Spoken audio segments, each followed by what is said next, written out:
I am live, Jack, We are live on Twitch. and we have returned. We are back, Jack. Well, you never left, but I I was never left. you never left, which thank God, thank God you didn't leave. But I am back. That's right. I am the hack is back, and if Oh, I had that switch, I'll put in. Ooh, Lord, I'm peeking. Give me a second. I'm peeking a little bit. There we go. and I don't have any sound going on the other one. What Give is? me one sec. Oh, There we go. oh, Yep, there we go.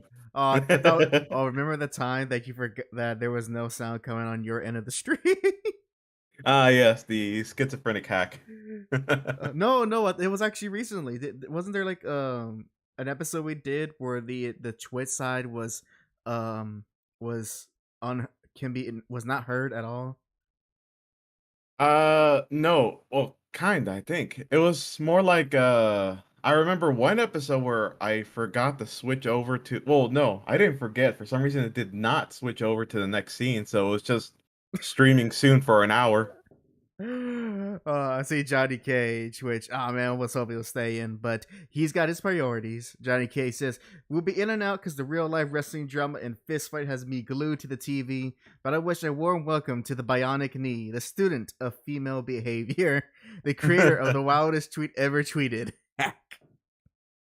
Hell yeah. Have you seen some tweets? Mine's nothing in comparison. I'm not one of those certain women who makes everything about race. If anything, I am child's play to those people. But yes, I am back for episode 129 of the JAC Show.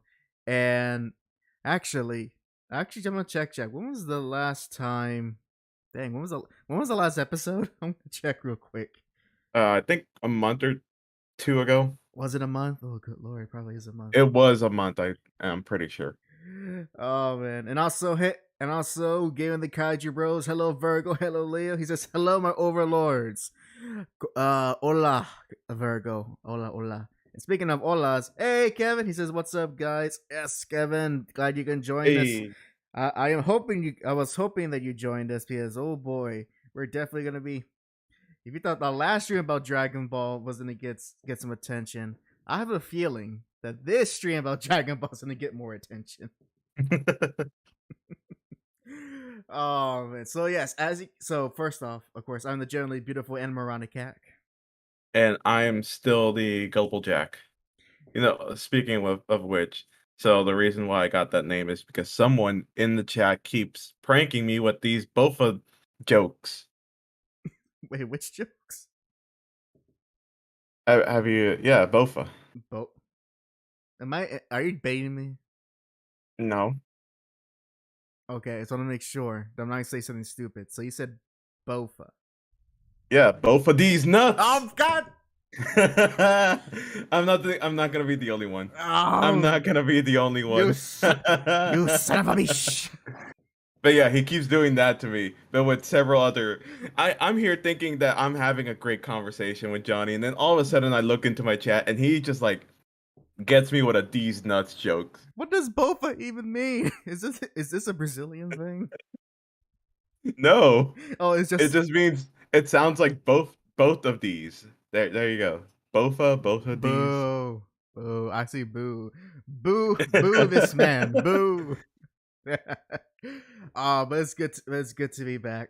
It is good to be back. And so here's what we got lined up. So obviously, first off, we gotta say it up front, and it's there in the title. Full spoilers. We will be talking about everything in regards to Dragon Ball Super Superhero. Wish they had a better title because it's like breaking the English language. There, having two the same words next to each other twice. It's oh my gosh. Johnny says, "Why would Brazilians have a joke in the English language?"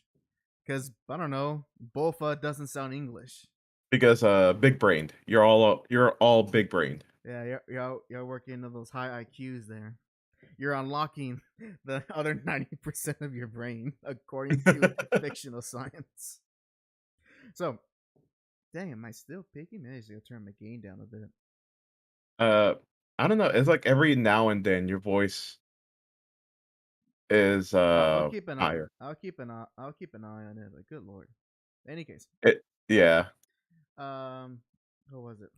So yeah, so we'll be talking about all about Dragon Ball Super Superhero, full full details, everything.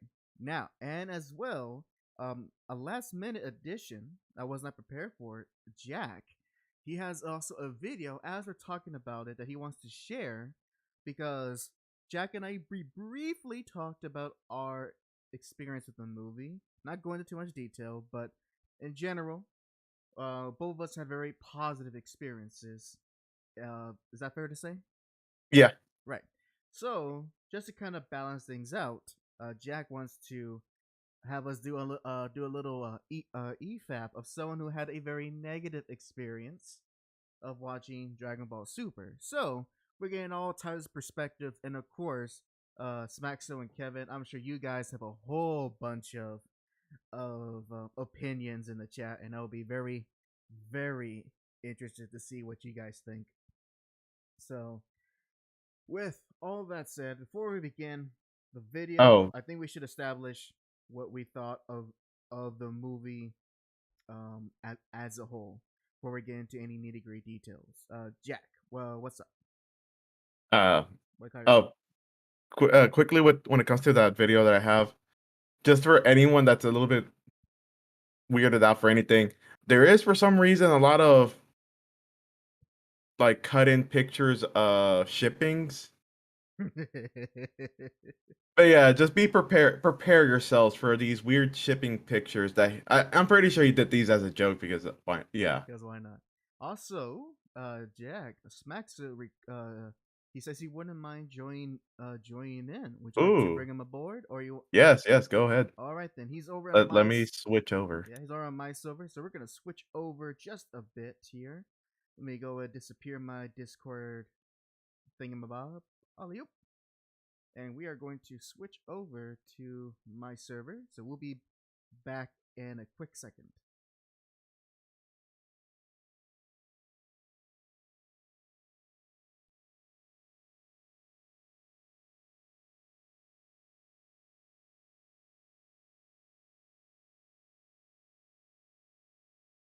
This is it. There we go. Yes, you gotta go to the stream channel, not the general channel, the stream channel. Let me see. Where All am I? right, and Smaxo went. Oh, there he is already. We'll There you go. show you on stream just a second. Bada bing, bada boom. Hold on. Give me 1 second here. I'm having issues, and I need tissue. Oh, those type of issues, huh? I need 4-ply. 4-ply. When you cry. When I cry. Oh, Where is it at? Oh, there it is. now where is It didn't update for a second.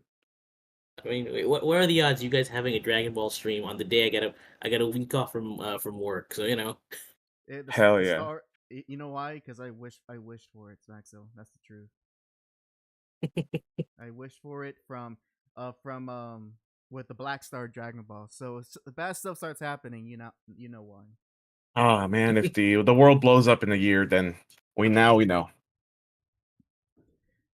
I mean, then again, the world's been weirder, been a lot weirder this year alone. I mean, apparently some folks are like found a way to like make synthetic life forms now. So you know. Well, I blame the Briefs family because they are the secret company pulling the strings behind the scenes of the entire planet. Also, Johnny K says currently faults for having a bad experience with Dragon Ball. Point taken. Point taken. I mean, think about it. Somewhere out there in the world, their first exposure to Dragon Ball was GT. Or Oh, worse, damn. their first exposure to Dragon Ball is the abridged series. Ugh. Yeah. Unfortunately, I think that might include some people we know IRL, Jack. Really? A few of them. Wait. A few of them. Oh, okay. Won't name names, but let's just say they quote the abridged series more than the actual series. I'm pretty sure I know who. But that's neither here or there.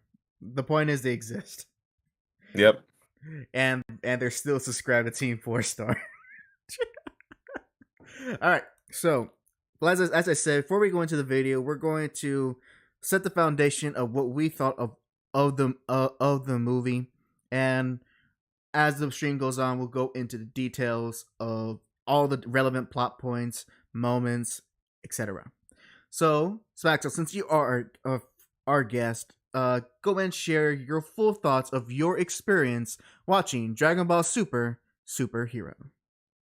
Well, okay, getting the experience. I was anticipating that movie all year round. Like I was like, when it was announced they finally gonna air it in my country. I was like, 2 weeks for 2 weeks straight. I've been looking at the schedule, right? Like when's it gonna come out? When's it gonna come out? Am I free on that day? Luckily, I went as well on a public holiday. Unluckily, it's a public holiday, so you know. Oh, true. Mm-hmm. The good news is at least the audience are like kind of very respectable. Even though they had kids, they're actually pretty respectable. I actually enjoy the move enjoy that. But for the movie, it's a movie in two parts. If you ask me, it's the first half is the original Dragon Ball series. The other half have all the big fight feel and the spectacle of the Z series. Like it feels like it's perfect. It's I got a few nitpicks here and there, but it's like it doesn't detract from the experience of the movie. It's more like me focusing on the writing mostly. Kevin, for Johnny Cases, the Vegeta hurt his arm again. It's for discussion, so I can say, no. In fact, Vegeta didn't get hurt at all. well, to a certain extent. Well, to an extent, yes. Yes, he didn't have a moment like with Android 18. There was nothing like that in which he just was okay. Just a little sidetrack. Just imagine how I guess defeating it is that you get your ultimate you get your the legendary Super Saiyan form, and then less than a day later, some blonde woman breaks your arm with little effort. Yeah. That's just gotta. At this point, my man got emasculated. At that point, I'm like, I don't care about being a Super Saiyan anymore. This world doesn't make sense. But Kevin says, he goes, my theater was empty. It was me and my brother just chilling. Jack, I believe that you had that same experience too. Yeah. Kevin, are you secretly my brother? No, Kevin's not Mexican enough. Oh yeah. And Smaxo, my theater says similar to yours, except the children in my theater weren't as respectful. Granted, they were like no older than 5, so in my opinion, they shouldn't even be there in the first place. What kind of parents bring someone under 5 to a cinema? Seriously, Mexicans. It's yeah. Mexicans. In which if we're getting out of the house, everyone's invited. The sons, the daughters, the mothers, the grandmothers, everyone's watching Dragon Ball, and they don't little care. Chihuahua. And they don't care if you don't like it. We're watching it as a family. This is family time. Let's see.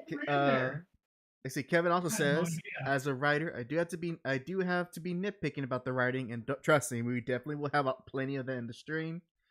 So that's the plot twist, Jack. He's your third brother. Johnny K says Vegeta is 5 feet tall already. He didn't need that extra L.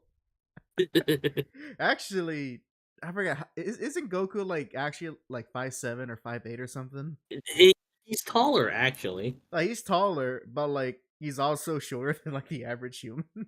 Okay, so he's unfortunately, I thought he was 5'9". Okay, so the measurement isn't in meters. He's 1.75 meters tall. So let's change. Let's see. Convert that to American.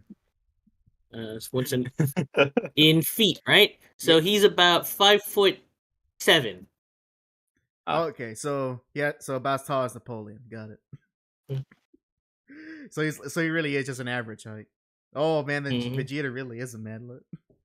He's a midget. Hold on, let me see. Okay, Vegeta's height is 1.64, so we change that to American. Kevin says, "Let's stay." 5'3". Kevin says, Five "Let's foot stay in three. meters, hack, you Americans." So he's 5'3". Like, Oh yeah, he's a man. Look, let's he's see. shorter than I am. I'm 5'5" at least. Yay! So you get to you over. Not that it matters, but you tower over Vegeta. You can touch the ends of his hair.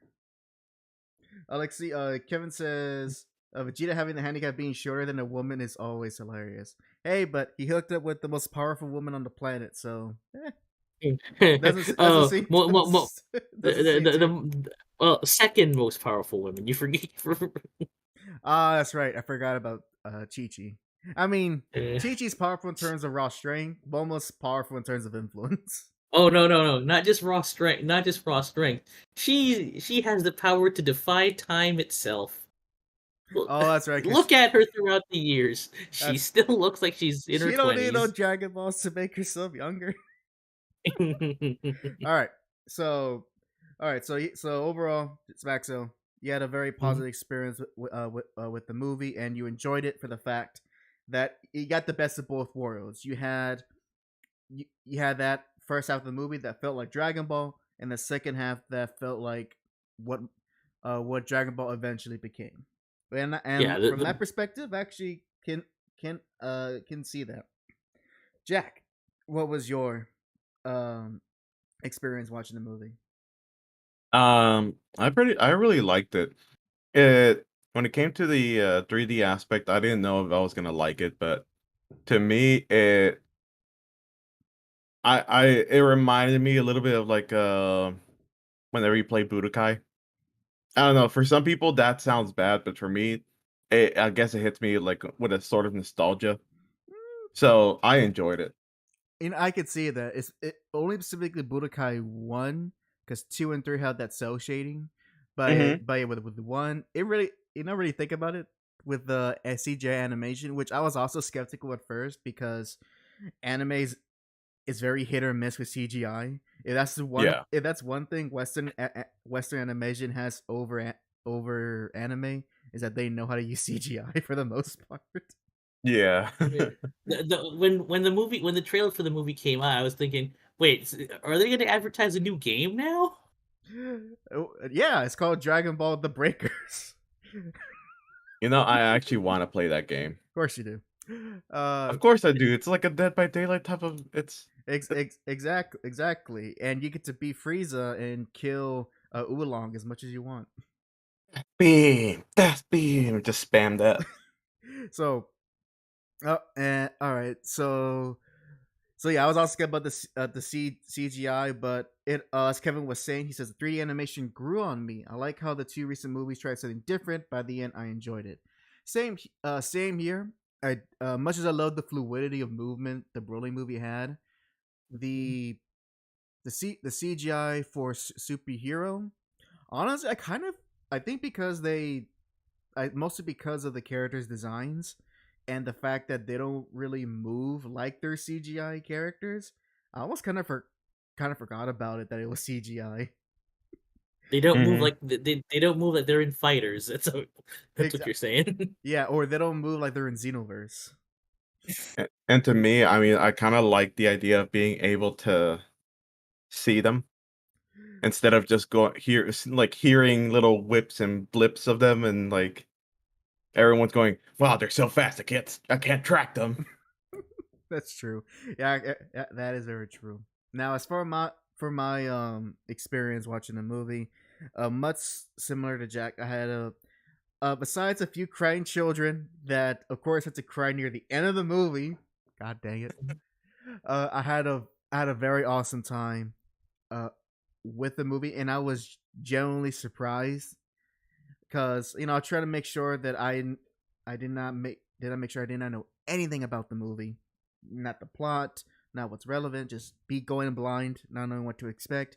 I was I was spoiled on what happens with Gohan and Piccolo, but I had no context for those spoilers, so I wasn't sure what the heck people were talking about. So And now that I see the whole movie, and sure, I am just very glad that we get a Dragon Ball movie that's not about Goku or Vegeta. You And- know Mhm. what post Buu saga should have been, but what post Cell saga should have been, but And and I love Yeah. the fact that they're just there for one scene, and it's really just them to fight without transforming. Is like I feel like that's just there for the people who want to see that. They're like, all right, just throw that scene there because people want to see that, and then we'll go back to the story. So overall, everyone here has a overall a positive experience with the movie.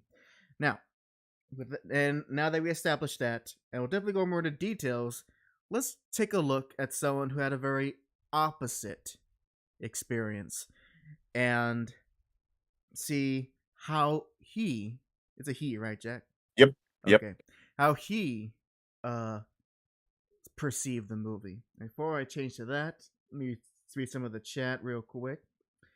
Let's see. Kevin says, I like how the plot was based around things that happened in the past. Makes the canon a lot more valuable. And yes, no Goku Vegeta for once is nice. That's true. Speaking of canon, I'll go start a detail. That was anyone surprised to see a brief glimpse of Android 21? They finally give her a name too. Yeah.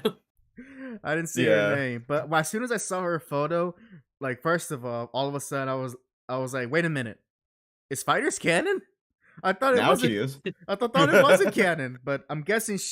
I'm like to myself, oh my god, she was such a popular character in the game, just like Broly. They made her canon. Yep. Now They finally gave her a name and Dr. Jiro's son, who was the basis of 16. And and also, oh, that's right.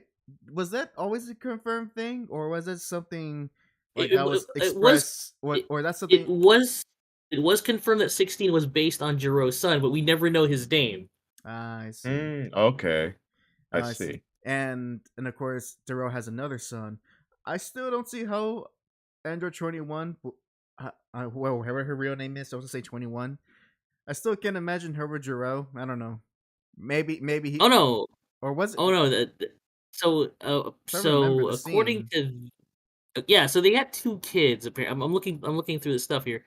Apparently, had two at least a they had two at sons, least at another least. at least a son or at least another, because the villain, air quotes here, is related to them. Yeah.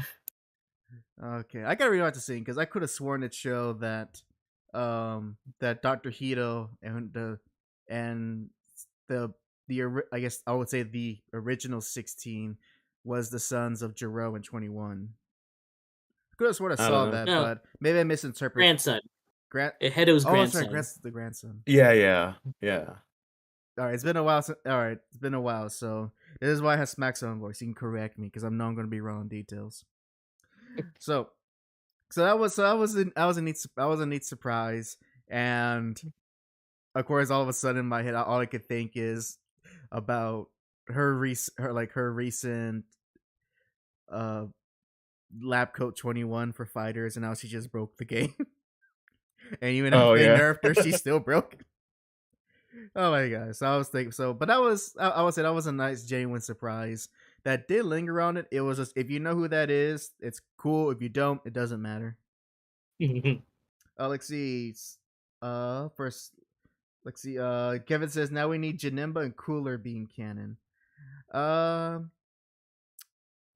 Before I want PyCon to be canon because I like PyCon, and that Otherworld stuff was actually interesting. It just a shame that's a filler arc. That it's part of a filler arc, and that don't matter. I like that one Kai. That was this friggin' southern. I forgot what was his name. Was Grandis Kai? Was it Elder Kai? No, it can't be Elder. It was a Grand Kai. No. No, you're talking about the one with the shades, right? Yeah. That's Elder Kai. Oh, okay. Or was it Grand? Or was it Grand Kai? I swear it was Grand Kai because Elder Kai is the old guy. So. Check for us. Hold on, Grand Kai. Glasses, elf ears, teeth. Okay. Oh, no, we're talking about the sunglasses one. Yeah. With a big old Yeah, that's Grand Kai. God dang! Yeah, I knew it. Oh, okay, so Ah. Elder Kai is the actual. Yeah, is the old perverted one. That's not Master Roshi. Yeah. Yes. I forgot that he was perverted, which makes you question why a deity. Well, actually, it does make sense because. So, all right. So I want to say this. During the movie, there's one part where my little brother watching with me where I saw him visibly cringe. Can you guys guess what that moment is? What? It was the car ride. Or was it nope. the Bulma shot? Nope. No? Nope.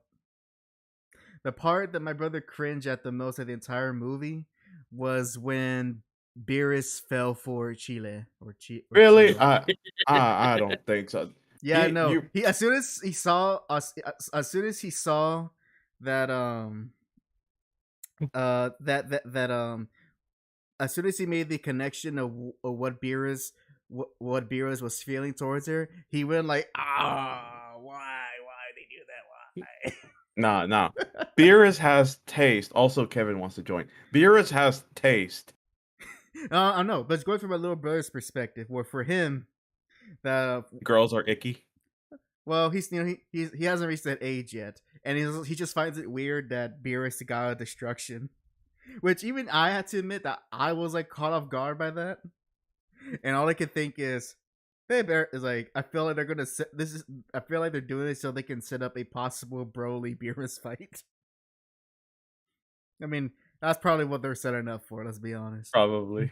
Which that's a fight I'll be kind of see if Broly can handle a god of destruction or vice versa. Also, True. Kevin says if he has some free time, he can join in. Sure. You actually don't need a link, Kevin. If you because we're doing this through Discord, if you go to my server and go to the audio channel called Stream Channel, you can just hop right in. Just make sure you got all your audio stuff been checked, and you can just hop on in whenever you can. So there's no link required for this one. If Kevin says the god of destruction wants to get laid. Yes, he wants to as the kids say, smash them green cheeks. Oh man, which I laugh more at my brother's reaction to that than the actual moment itself. And speaking I was of just praising Beerus the whole time.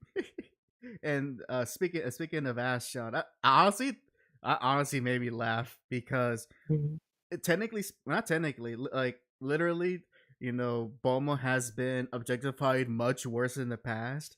So Oh yeah, definitely. now again, having just that big butt cover that entire projector screen, just the idea that her whole butt is in show in front of theaters goers everywhere, in front of little children, and I'm going, God dang it, I missed this Dragon Ball. Yeah. They're so When I saw that, I actually cringed. By the way, how are you doing, guys? Hey, Calvin, We're fine. glad you can join us, man. You got some free time. Johnny. Yeah, I can hang out. I can hang out for like half an hour, 1 hour, so we're good. But yeah, I Awesome. have to voice my opinion on this movie. I have to. It's Dragon Ball. Johnny K says, "Hey, man, half of mythology is just because Zeus wanted to get some." You're right. Exactly. You're right. Exactly. Yeah, but at the same time, Zeus wasn't a cat. Well, Zeus was also. Actually, To be fair, Zeus was a swan, so I know, but he still wasn't a cat. Hey, Coraline. Welcome. Coraline's on the Twitter side. Saying, you're alive? Yep, I am alive. Awesome. Glad to see our Twitch audience here. Hello, my name is HAC. Did I say Twitter? I meant Twitch. I knew what you meant. All right, so it's all the same. It's all the same. People complaining. It's the same. Well, we're not It has complaining. a T, a W, this loser. So Don't leave Coraline. So Kevin, go ahead. I know you expressed it in the chat, but go ahead and express your experience and your opinion on Dragon Ball Superhero. Well, first of all, it's still a bit of a novelty here in my country to watch anime movies on the theater. I think Dragon Ball is the only franchise that has enough staying power in Latin America to have the movies released here time and time again. Although the Broly movie actually didn't come here for some reason. I don't remember. But all the previous ones did. But overall, I did have a good time. I do have some gripes with some of the concepts, some of the ideas that they pull off.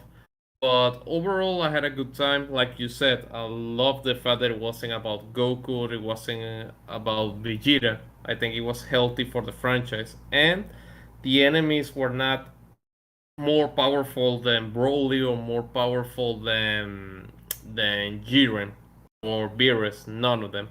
So it was great to have a smaller threat in a smaller part of this world. And I'm going to say something from the get-go. This is more of a Piccolo movie than a Gohan movie. Oh yes, yes. Considering that I can Piccolo's agree. like essentially like Piccolo is number one. He's the most proactive character in the movie. We Yes. we pretty much follow him for what the first hour, and he's Yeah. actually one doing all the plot stuff and like concerned. Which I one thing I love about this movie, and when I love the fact that the movie we get away from the Dragon Ball cast and look at what this world looks like through regular people. I love that fact. And The just complacency of everyone. I know. It's like if it's not a god destroying the planet, literally the Sun family could be robbed at gunpoint and they don't care.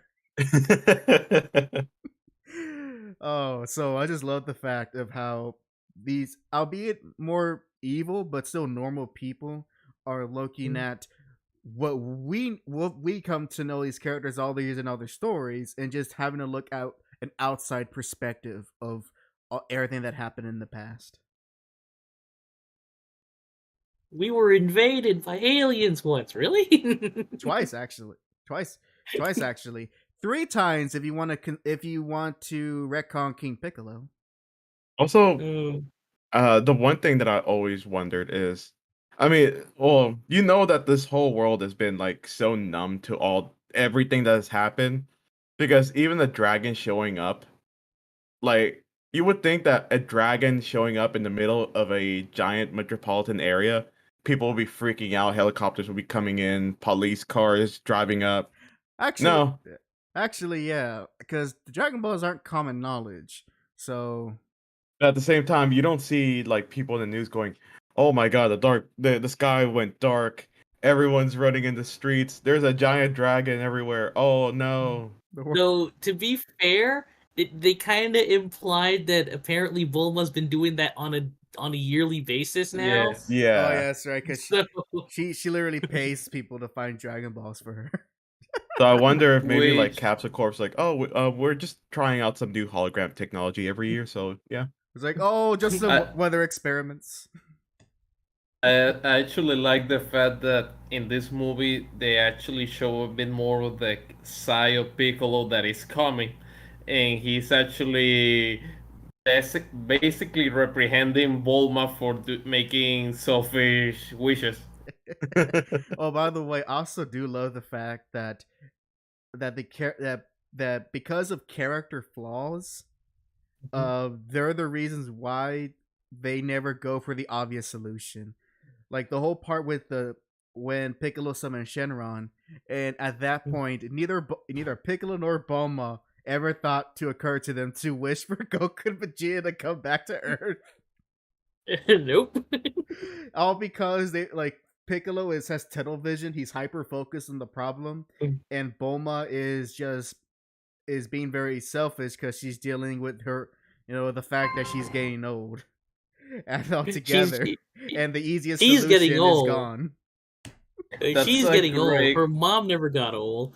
Her rival never gets old. She's the one getting old. Hey, her dad got old, so she probably has his genes. That's a great character flaw for Bulma because she's really smart. Obviously, she's a genius, but she's also very selfish and entitled. Exactly. Johnny Pretty Cage. much like his husband, her husband. Yeah, that's why they work so well together. Johnny Cage says they don't go to Logic Solutions because they stupid. Pretty much. Yeah. I mean, I don't remember if the English dub had this line, but during the Cell Saga, there's a line that Chi-Chi says to Krillin, Ten Shin Han, and some of the other guys saying, if you actually rationalize things and work on your mind as much as you do your muscles, maybe you will come up with better solutions. I mean, to be fair, they did come Uh. up with a good solution in the Cell Saga. I mean, Krillin performed an abortion. Oh god, dang it. Yeah, that was the saga of stupid decisions. Actually, post Namek, I think the whole cast got dumber. Speaking of dumber, Smacks, I know you tweeted about this, but was anyone else? Speaking of dumber, Schmaxo, please start talking. You're a great friend, Hack. No, that's not. That's not what I meant. Oh my gosh, that's not what I meant. But here, let me give the full context. Jeez. Because I saw Smacso is one of his little complaints about the movie, and I'm also kind of bothered by it too. Was anyone bothered the fact that Goku, I guess, didn't see the value in meditation? Yeah. Yeah. Not only he didn't value the nature of meditation, which oddly enough he actually learned all the way back in original Dragon Ball. Mister, I can analyze somebody's fighting technique in 5 seconds. Didn't analyze Jiren's fighting style. Like, wait, who are you? Who are you? That No, actually, seriously, who are you? That I think, if I'm correct, that actually gets talked on during the video that we're about to watch. So, like, I definitely agree, and there's some things that they really dumb down Goku just to musclehead instead of martial artist. Which is a shame because in the last movie we got to see him actually do some martial arts. It's like what happened? Like, we have martial arts Goku can actually break down somebody's moves in like seconds, and then this movie, hey, what the hell are you just sitting around, Vegeta? What meditating? Goku doesn't know. Who are you, man? Johnny Cage says, would I ever be bothered that Goku can't put 2 and 2 together? No. Yeah, the thing that bothers me about that is something that has bothered me about Super as a whole. The fact that they made Goku so dumb. Yes, he's not the brightest guy in the world, but when it came to fighting, when it came to martial arts, he was a genius. And not only he was a genius, he was a guy that had a lot of masters.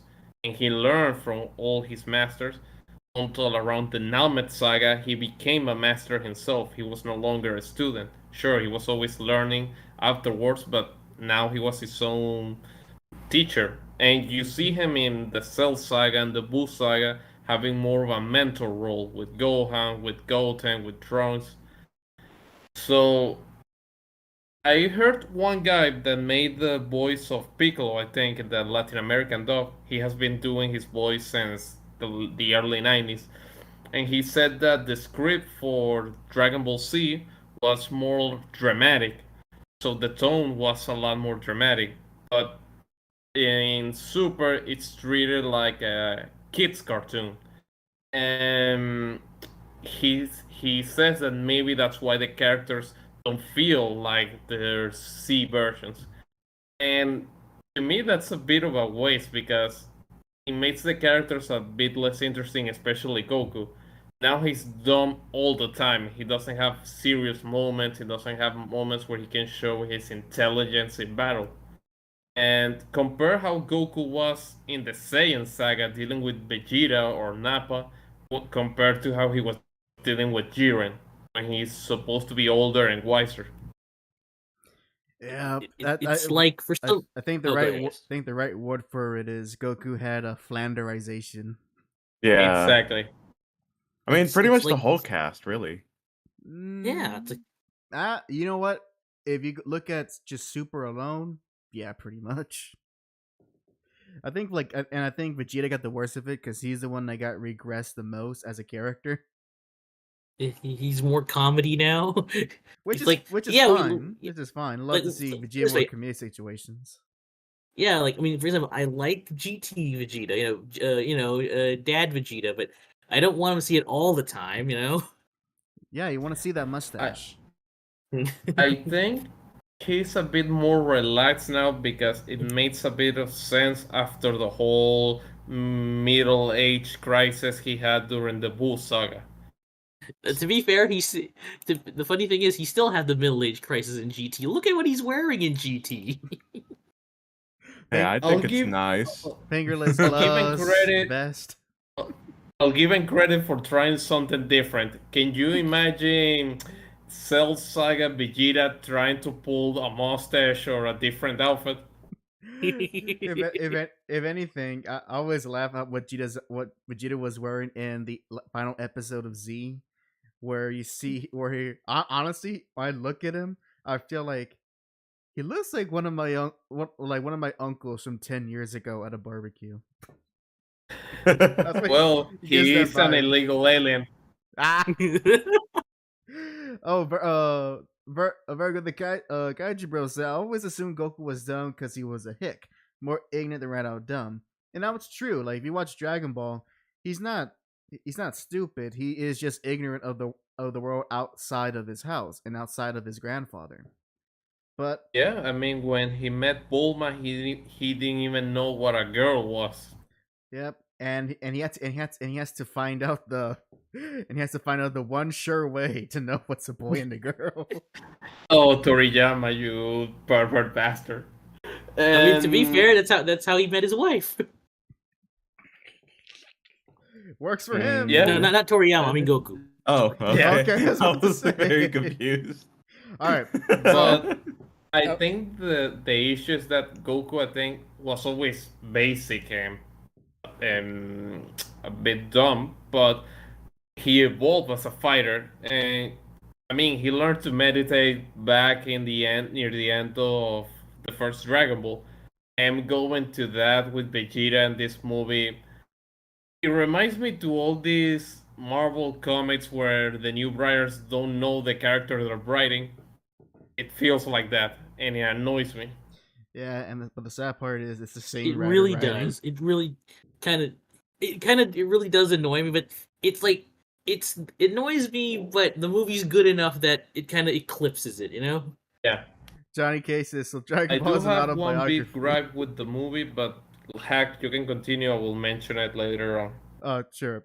Johnny was saying so Dragon Ball is an autobiography. That makes more sense than it should. Well, while we're waiting for him to gather his thoughts, maybe he has his mic off. Wait. Johnny Cage says, Wait, "So what? Dragon Ball is an autobiography? That makes more sense than it should." Wait, hold on. Uh, I mean, Yeah. you can draw some parallels between Toriyama and Goku.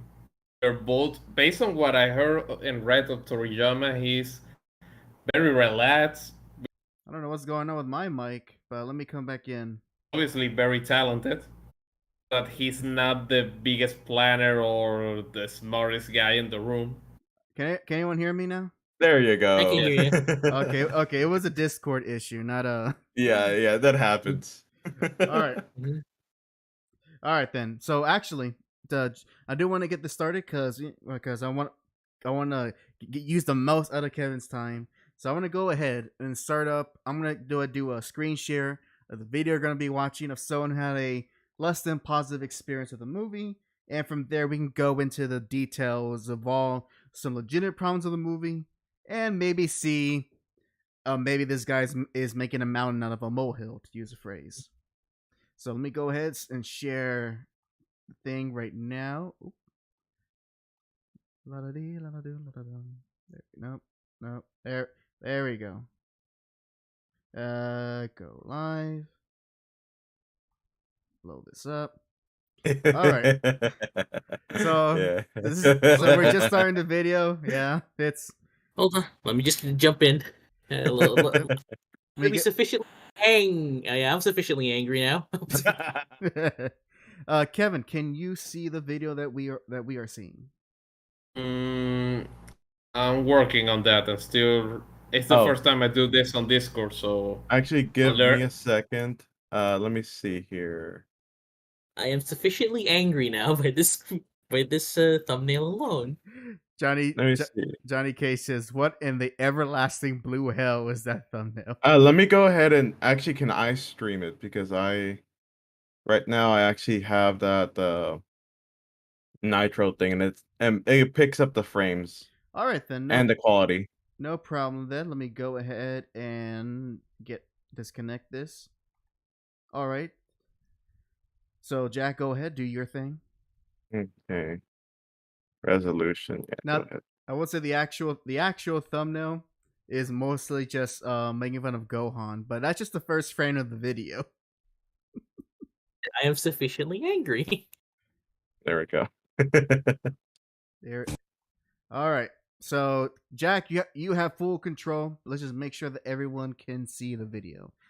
I said I enjoy Dragon Ball because I usually get to avoid the shipping nonsense, but I am wrong now. I hate Ye- people now. This is disturbing me- of a whole different level when compared to regular shipping. Mhm. Virgo says, "Allah will not approve of that thumbnail." I'm By the way, I'm I'm going looking- to say something on defense of the guy that made that thumbnail or used that thumbnail. It's Wait. sure going to give him a lot of views. Yeah. Yep. And actually, Jack, can you tell us who is this video from? So this video is from the Harem Reviewer. So yeah, So I can like understand what level of review this guy done before. Yeah, let's hear this guy out. You don't wanna judge on just a name. If that were the case, no one will come to this channel. exactly. And again, of course, just to let everyone know, this is actually gonna be one that we're punching left and right. It's not punching up or punching down. So we're on even terms here. So Even footing. Yep. Well, objectively and of speaking. course, let's try to be respectful to the man himself and just focus on what he Exactly. says. All right. But if you got a good joke, don't be afraid to say it. Let me know if I need to pick up the volume, by the way. All right. Don't worry. I will not be Jim. I will not poke fun of him by thinking he had like a girlfriend being done over by a guy on the next room. Be Oh lucky. my god. Be like I'm the only one who knows what you're talking about. All right, go ahead, Jack. All right.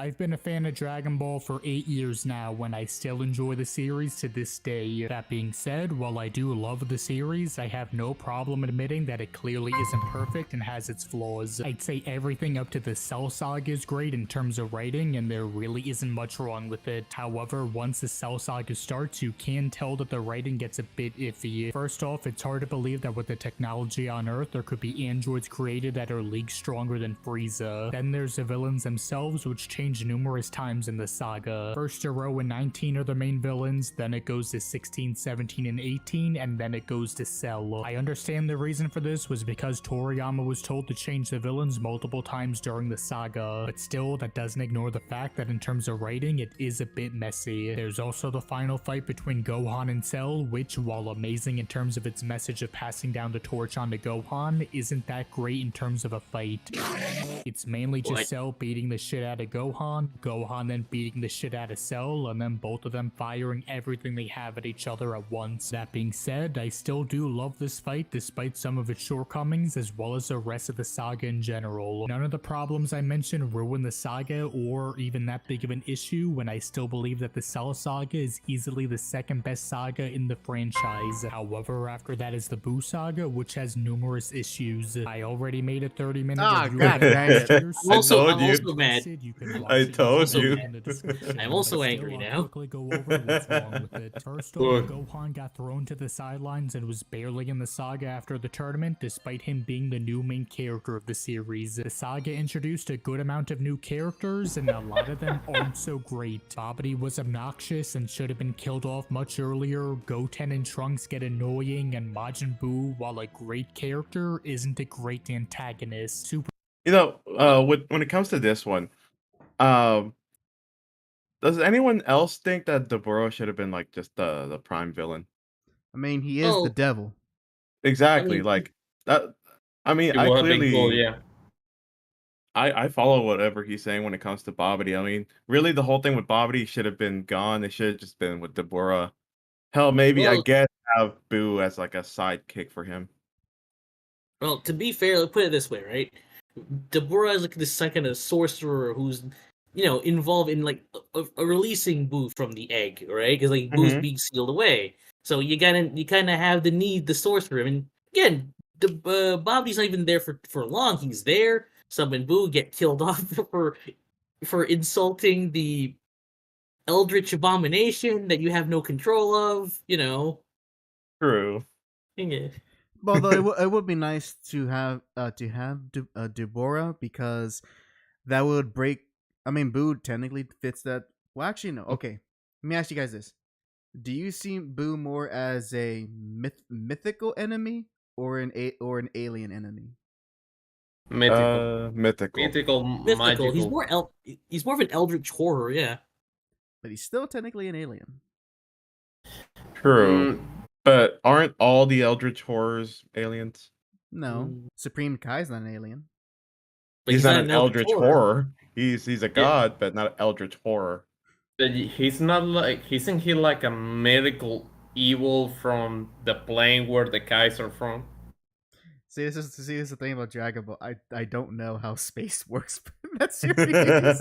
But I think the guys are from another reality. They're not part of the universe per se. Yeah. And considering that Boo can just kill them and eat them, he's also from another separate dimension or something. Yeah, well, the point is, it would have been nice to have Deborah, because up until that point, we've literally fought aliens and synthetic beings. So it'd be nice to have a mythical type of villain. Sure. Also, And you know what's I'm- funny? And you know No, what's go ahead. funny? Sorry for interrupting, but you know what? It made sense because Goku died and he was in the afterlife. You could connect that with Deborah being hell and all that. Mhm. And And speaking of hell, welcome Ghetto. These Ghettos in the chat. also, I've been keeping mum for that Gohan Cell fight thing. He said like, so it's just like once Cell beats Gohan, like, you clearly have never seen pro wrestling before, buddy. That's pro wrestling booking 101. You have the heel beat the face first, then the comeback, then they go all out. Like, seriously. Ghetto asks, "What's this thumbnail that pisses people off?" Oh, okay. Let me go back off for him. Let me go back for him. It's There it like, is.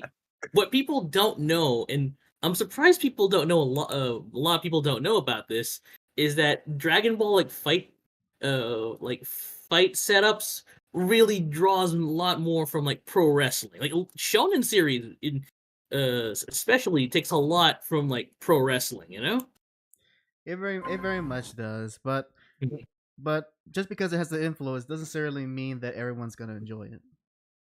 Like, it's pro wrestling one. It's even not just pro wrestling, even in action movies. Like, you've seen like everyone here's seen Commando, right? Yeah. Yeah. So The manliest movie of all time.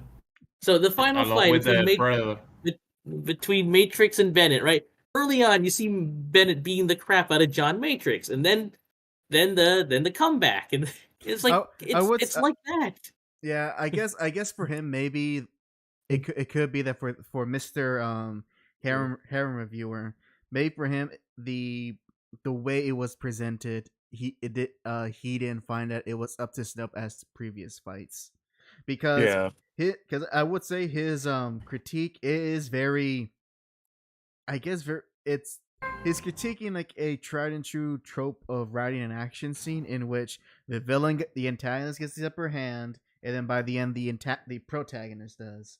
Like, name a story in which that doesn't happen. Yeah.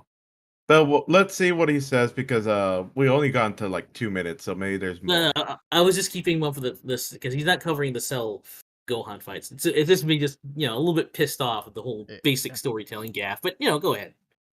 who eventually turned into a knockoff Cell and Kid Buu, while a good antagonist was nothing but a plot device. There's also pacing issues that were even in the manga. There's some writing issues such as Gotenks being able to go Super Saiyan 3 because why not? But I'll be here all day if I continue. That being said, while the Buu saga is notably worse than the previous two sagas, there's still enough to enjoy in it, and I still like it despite some of its glaring flaws. Afterwards came GT, which was fucking dog shit, terrible from start to finish, 2 out of 10. Years later came the new films as well as Super, and while the writing isn't anything noteworthy, it isn't by any means bad either. Super introduced new and likable characters, had some decent and one extremely fun arc, and was overall a nice ride. I clearly have my issues with Super, but again, there's enough to enjoy in the series, and I still liked it.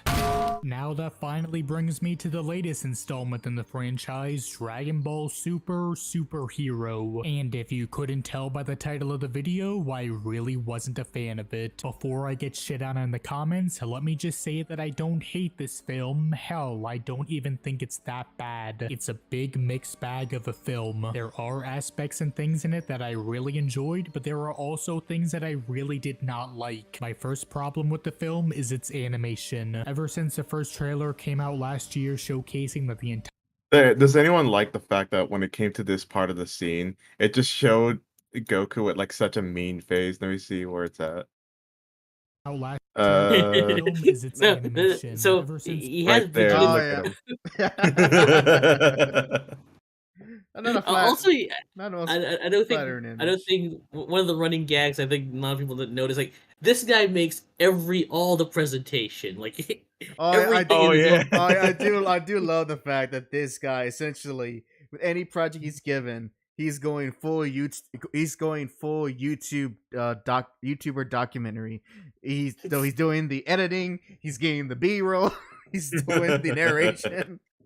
And the Oh. funny part is he posted all on YouTube. Is you see him like the Dragon Ball's universe version of YouTube, because you see later you see like next chant recommended videos after his presentation was finished.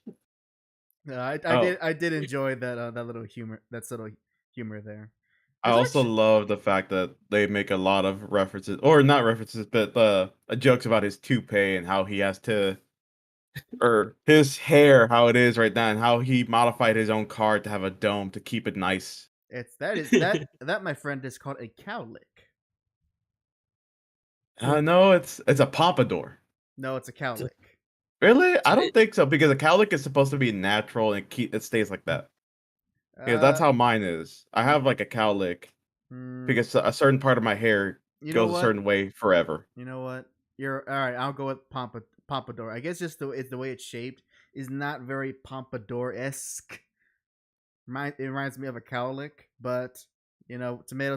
It's a hairdo that honestly none of us should have, not even Kevin. Yeah. Kevin, how much money do I need to pay you to get that haircut?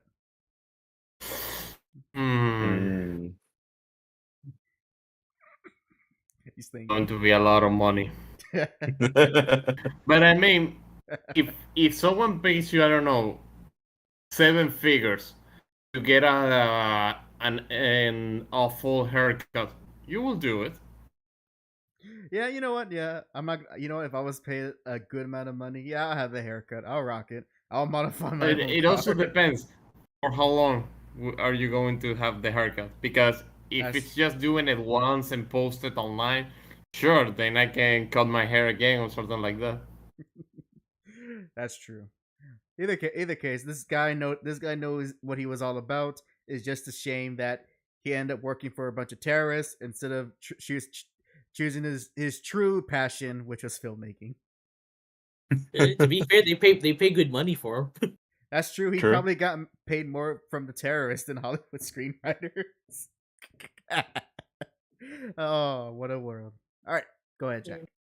Trailer came out last year showcasing that the entire film would be in CG, I was not impressed at all. It didn't look terrible, but it definitely wasn't impressive, especially considering how amazing Super Broly looked just a few years before this. As more trailers came out, I still wasn't a fan of the CG, and it didn't seem to be improving either. When I finally sat down and watched it in theaters, I still didn't think much of it. It was distracting at first, but over time I got used to it. But that's the thing, I only got used to it. The style didn't grow on me or anything, I just managed to tolerate it for the rest of the film. Again, I wouldn't say the CG is overall bad, but I also wouldn't say it's even decent or anything. There are moments where the CG jumps in quality.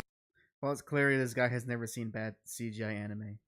Yeah. He never seen 2000s era CGI anime. I've seen it. Heck, he hasn't even seen the last adaptation of Berserk. Oh, oy vey. Oh, that's Or you know, Fist of the Blue Sky. That was terrible. Oh, I forgot that existed.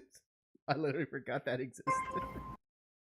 Seriously, Oh, yeah, what's so, like Fist Fist of the I Blue? get it's a Go I ahead. get for this gentleman it's a preface thing, and it's always gonna be a preference thing. But I think it's unfair to say because it's not your preference, it's all automatically of lesser value. Or at least of I'm not lesser value. I'm sorry, that's the wrong word I'm using. Of lesser quality. And I an think unrelated you- note. Hold on, that's Kevin. No, I think Kevin. in order to give a balanced opinion on something, you need to be a bit of a specialist. Sometimes when I do reviews of things like anime, things that are animated, I have to speak about the animation, and I always add the quote that I'm not an expert on animation, so I cannot get too technical because it's true. I cannot comment too much on animation beyond the aesthetic and how appealing it was to me because I'm not an expert on that. I cannot comment on that as much as I can comment on the writing, for example, which is my specialty. Perhaps Johnny can give a much better opinion if he's reviewing a comic about the art because he's an artist. So I think it also you need a valid opinion as a specialist to being able to separate your own opinion of what is objectively good, you know? Right. And I would also like to add in as well is that it was funny. It was just in my mind, but the chat's being gay right now, and that got me distracted. Oh no. Oh, They're all gay being gets you distracted. very flamboyant. Interesting. I was trying to remember something. Oh, it was that it probably maybe he will do it, but it also helps maybe to if you're not a specialist, maybe to do some sort of comparison.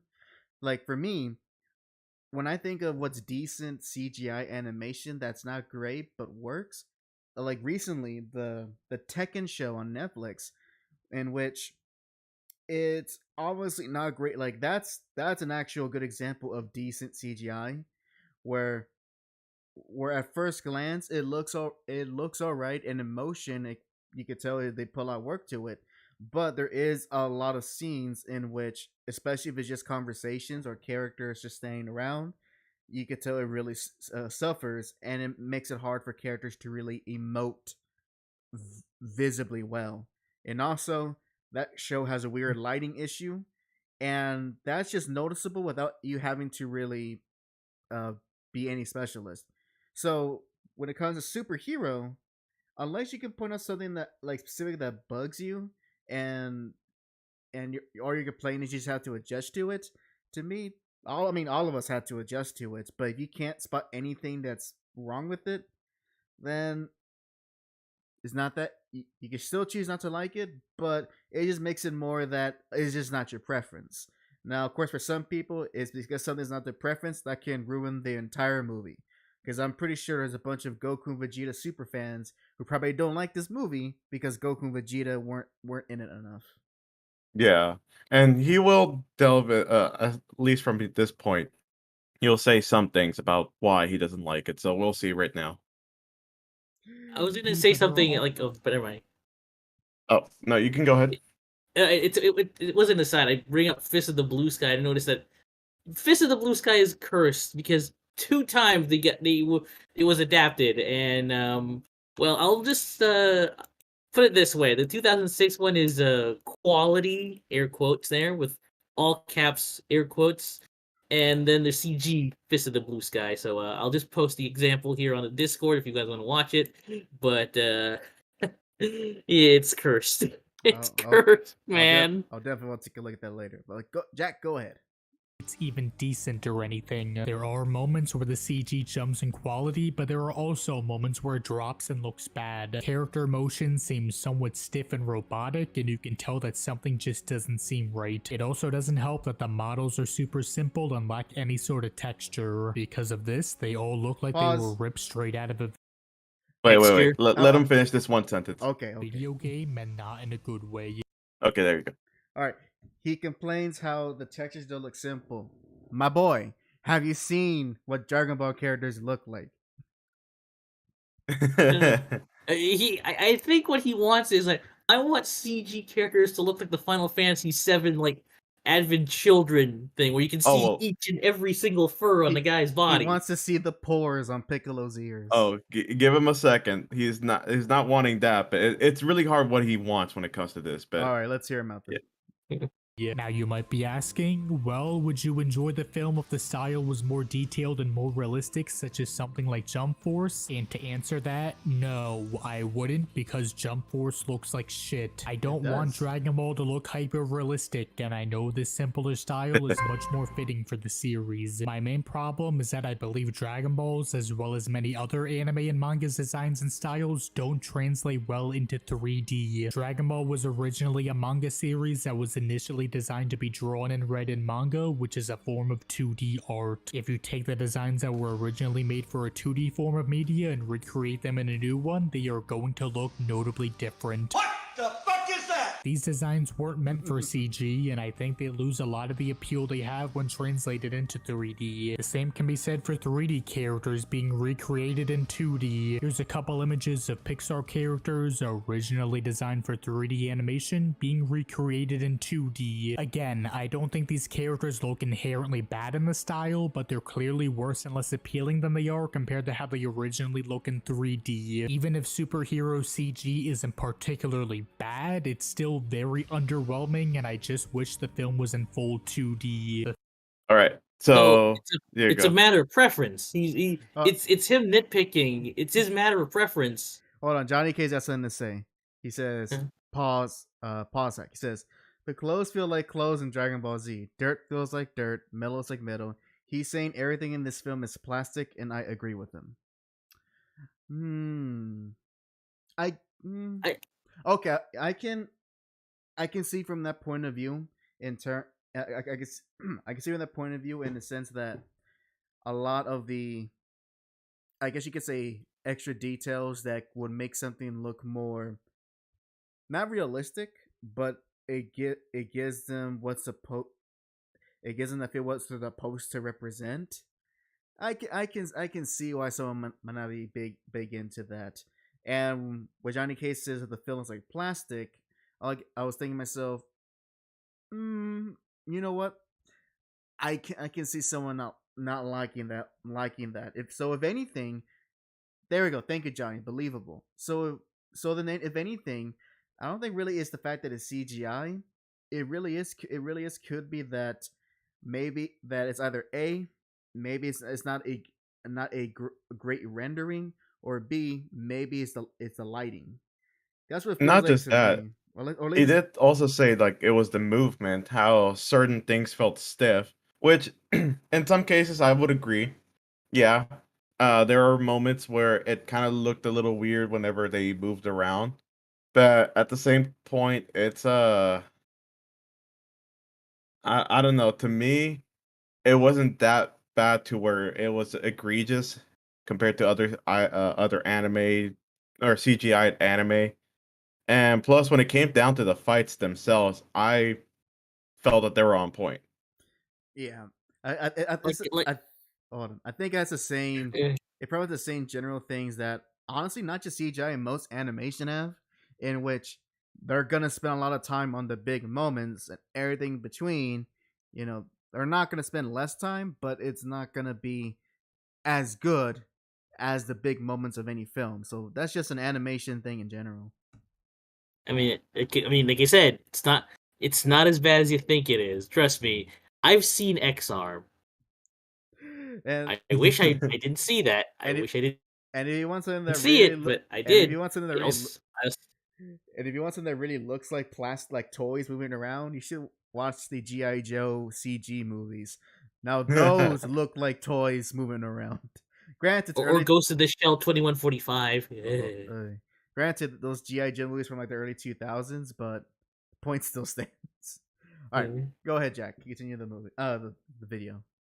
The thing is, the film does include 2D moments, although very rarely. The entire first 2 minutes is made up of only traditional 2D animation, and it looks great. Throughout the film, they do occasionally show 2D hand-drawn still shots, although they only last for a few seconds. Now, while I do love seeing at least some 2D animation in the film, it also ends up being extremely frustrating. The film is showing us what Superhero could have looked like if it was in 2D, but no, instead the film just teases us and switches to mediocre CGI. As mentioned though, the CG isn't always unimpressive throughout the entire film. During some of the fights, especially the final one, the CG doesn't look half bad. The special effects do look pretty good, and some of the action isn't half bad either, although again, it's only sometimes. A fair amount of the fights, while not bad, never seem to impress me. My main issue with them is that a lot of the punches, kicks, and some other attacks seem to lack any sort of impact. This is a significant problem for a Dragon Ball film since it includes a numerous amount of fights. In Super Broly, every punch, every kick, every type of attack had weight to it. When a blow landed on someone, you felt it. But here, most of the time, the attacks lack that same sense of weight and feel that they did in the previous films. One positive thing I will say about the animation though is the camera work. Since the movie No, okay, so when it came to the point when he was talking about the difference between 2D and 3D, and when it came to the punches, let me go back. To me, whenever he showed, amount of fights let's in see, Super Broly, every punch, every right here, this point, I to me, it doesn't look like every single punch I was able to feel the hits. kick, every It was just super quick. That, like, sure, yeah, it's super quick, but that's the one thing that I always had a issue, or not an issue, but like it was just something that I always thought about, which was to make it look like, oh, they're having a lot of speed. They're just so fast. They're super strong that they're so fast that you can't even see their jabs. That I don't know. To me, it's more like a direction to like cut a little bit of the cost, which makes sense. I'm thinking about this. Honestly, I think it is kind of unfair to compare the fights between Broly and Superhero, mostly because, and I said this before for you and Smaxon, and I'll say it again. Broly is just one big pay-per-view fight, so that's literally all they're animating. So they can spend as much time of making that fight look as good as it did, which explains why that little reprise in the middle of the movie when Goku and Vegeta are trying to fuse looks like awful. It looks awful. Oh, and not just that. Actually, go ahead before I go ahead. How's it? So to me, it's a bit unfair when the Broly movie's intention is to give us the best fight you've ever seen, while Superhero that wasn't its goal as a movie, and it's honestly that's kind of having a lot of standards and expectations to have every fight be as equal to the Broly movie. And also, Ghetto said though, he puts in his 2 cents. He says that says that shit was so distracting half the time you couldn't tell what you were looking at. Yeah, the Broly movie did get a little bit like that at a few times, specifically when, which funny enough, when Gogeta and Broly broke reality, that was almost incomprehensible at times, and they were using CG. Oh yeah. Actually, does this guy mention the CG moment in the Broly movie? I don't remember. Also, I always like smear effects. When you pause, you get funny stuff like Yeah. this. Yeah, and but and that's another thing. And that's another thing I was actually gonna talk about. That's the one advantage that you have with 2D compared to 3D. And I'll say it with the caveat. With 2D, it's easier to do a smear effect because you're drawing it out like how it is, like this. Compared to 3D, have you seen how Arc Systems they do Dragon Ball Fighter smear effects Oh, just to yeah. make those finishers look nice? oh yeah, they're like they are using every little trick in the book with that Unreal Engine. Yeah, they for those that don't know, they basically, like, for example, the one for Gohan whenever he does the last Kamehameha, or the family one, the Teen Gohan, I mean. Uh when he's stretching out his hand, if you see it normally, if they animate it normally, his hand is tiny. Like, it'll be tiny. You won't be able to see it. But if you see how they actually do it, like, if you have a mod to actually like break the camera to move it, you'll see that his hand is like super outstretched, Yeah. very far away, It's kinda- big hand, like it looks like the size of the mountain. And then of course, whenever he does the full blast forward, you just see it the hand again stretched out super far into the camera, again super huge. You know what's a game that's I guess not a worse offender, but a better example than that. Mm-hmm. The recent JoJo fighting games, because they want to make things look so almost like identical to manga panels that Mhm. they have to really play with the 3D models so that they can do those JoJo poses. And if you zoom out and look at it like with a free camera, it's like the most ridiculous thing you've ever seen, just so the 3D models look manga identical. Then again, it is JoJo. Because It does look ridiculous. And Yeah, like I will it's also- Hold on. Yes, Oh Kevin. yeah, go ahead. No, I will also like to add the fact that things are designed to be for a specific medium. So when you try to translate it to another medium, it doesn't always look good. That is very true. But yeah. But let's see if this guy's can move on. So we got the idea. Not a big fan of the animation. He has his valid criticisms, but really, it's at the end of the day, it is a preference. So let's see what else you got to say. Every type of attack had weight to it. When a blow landed on someone, you felt it. But here, most of the time, the attacks lack that same sense of weight and feel that they did in the previous films. One positive thing I will say about the animation, though, is the camera work. Oh, sorry to cut it bit here, but let me show you right here. Right there. This would have been a argument between Dragon Ball Z and Dragon Ball Super. Dragon Ball Z would have punched like this. You would have seen his fist elbow deep in the fist over here. Yeah, I could see that. And then DBZ Dragon Ball Super, it would be like right here a little bit. Yeah, but it's kind of hard to do those type of exaggerations in CGI. Especially when you have bones to deal with. Yeah, with rigs and all that. So limitations, Thing- man. Limitations. Yep.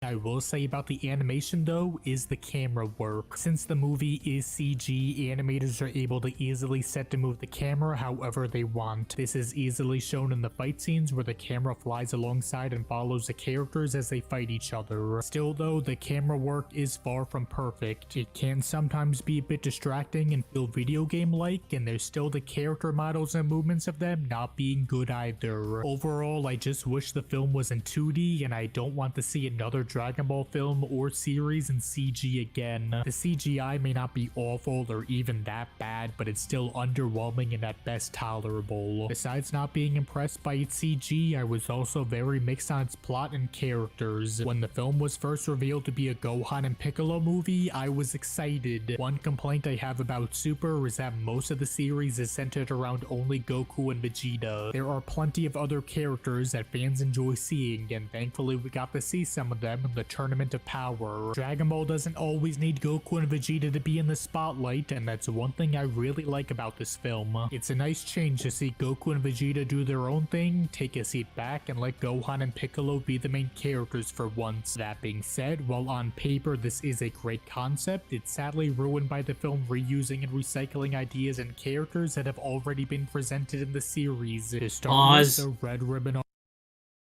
He doesn't like character recycle. Excuse me. Your favorite movie, Broly, was recycling Broly. Get over yourself. Your favorite movie was recycling Broly. All right. Yeah, that's super. That's not a good defense for that. Yeah. Oh, all right. Let's continue on. Army is back. For like the 4th fucking time. They came back in the Cell Saga. There was Super Android 13. Not canon. There was Super 17 and Not GT. canon. Not canon. They're back again. Like, really? Other than the fact that the Red Ribbon came back, it just shows that Goku needed to really work on cleaning up the Red Ribbon Army. Well, he did. Like in the original Dragon Ball, he took down their entire base in an afternoon. Yeah, but and to be fair, you think their base goes down doesn't mean that they're gone for good. Like, how many times Hydra get taken down and they're back next week? Or Cobra. Sure, Yeah. but I'm just talking about like the people that work there. Like, well, at the same time, he doesn't really care about that. He just destroys the base and thinks that everyone's dead. He doesn't even kill anyone. The only person he kills is General Black or Colonel Black, and that's because Staff Officer Black. Staff Officer. Awesome character. He killed the black one. He killed the black one. Exactly, that's why I say it. Johnny did. He does want to say he goes Super 17 is too effing cool. I actually do like Super 17 designs. His arc is stupid though. Yeah. Says, also, one thing this guy didn't forget: Super 17 wasn't made by the Red Ribbon Army. He's made by Dr. Gero and some other scientists in Hell. Again, not Red Ribbon Army. But I guess in his mind, it's still technically still using stuff from the Red Ribbon Army, so might as well count. My good defense would be that prior to this movie, when was the last time the Red Ribbon Army was relevant? True. Yes, I mean, I'm actually part of the people that is in favor of having the Red Ribbon Army at least back in this form, because, like I said in the comments, it's nice that they use events that happened in the past to make this kind of stories. It makes the canon a lot more valuable. There you go. And as well, it really if we're gonna count Super 17, let's just give him that argument. It literally would have been 20 years, maybe a bit more, since the Red Ribbon Army's been an antagonist. And in Super 17, everybody came back from the dead. Everybody. Yeah. Now, let's say maybe he has, like, if he was here, I would ask him, would he feel the same? Did he feel the same with Resurrection F, with him bringing back Frieza? And if he did, then I'll give him that. Maybe he really does not want to see villains being reused. But if he's one of those people that was excited for Frieza to come back, then again, then it just comes back to him having a bias. I'm pretty sure, just from those few minutes in the very beginning where he was talking about the reuse of certain villains was tiring. Because I don't think he was happy about Resurrection F, or at least was kind of tired that Frieza came back again. Oh, Ghetto says if you're counting Super 17, then you gotta count Broly 4 times. That's true. Broly was used more than the Red Ribbon Army. Bio Broly. Oh God. I mean, what was it? Like, and to go back, they got destroyed. And how many times Frieza's army came back? Frieza's dead, and Frieza's army's still running around. Well, what you can loosely call an army. So I would say though, I think Kevin's argument more that bringing the Red Ribbon Army back makes the makes him more that it appreciates the canon of Dragon Ball, because let's not forget, this is, Dragon Ball is made by a guy who forgets his plot points and his characters. So it is a miracle that he even decided to give Dr. Gero a family tree and a family line to make this movie. And for another matter, it makes the actions taken or made by the characters a lot more real, because it feels like what Goku did when he was a kid, it's still haunting him, You still have the ghosts of the Red Ribbon Army coming up and doing things and harming his loved ones in the world. It's good, because it shows that what these characters have done over the years have consequences. That's very true. And also, I do want to say I do appreciate that on Magenta's desk, I do like has a photo of Red and Violet, which I do wonder why he has a picture of Violet on his desk. His They mom. make magenta, no? I'm the colors? pretty sure that kind of implies that that's his mom. Maybe, but I don't know. Red and Violet didn't seem to have that type of relationship when they were on screen. Yeah, but Either doesn't the mix mom of those or- two just make magenta now? I don't know. I'm just saying. I'm saying it's either just a cute reference, or maybe it is a bigger implication. But it wouldn't make any sense, since Violet did everything in her power to pretty much rip off General Red at any cost. But in any case, that's neither here or there. It is just an observation. Let's continue the video.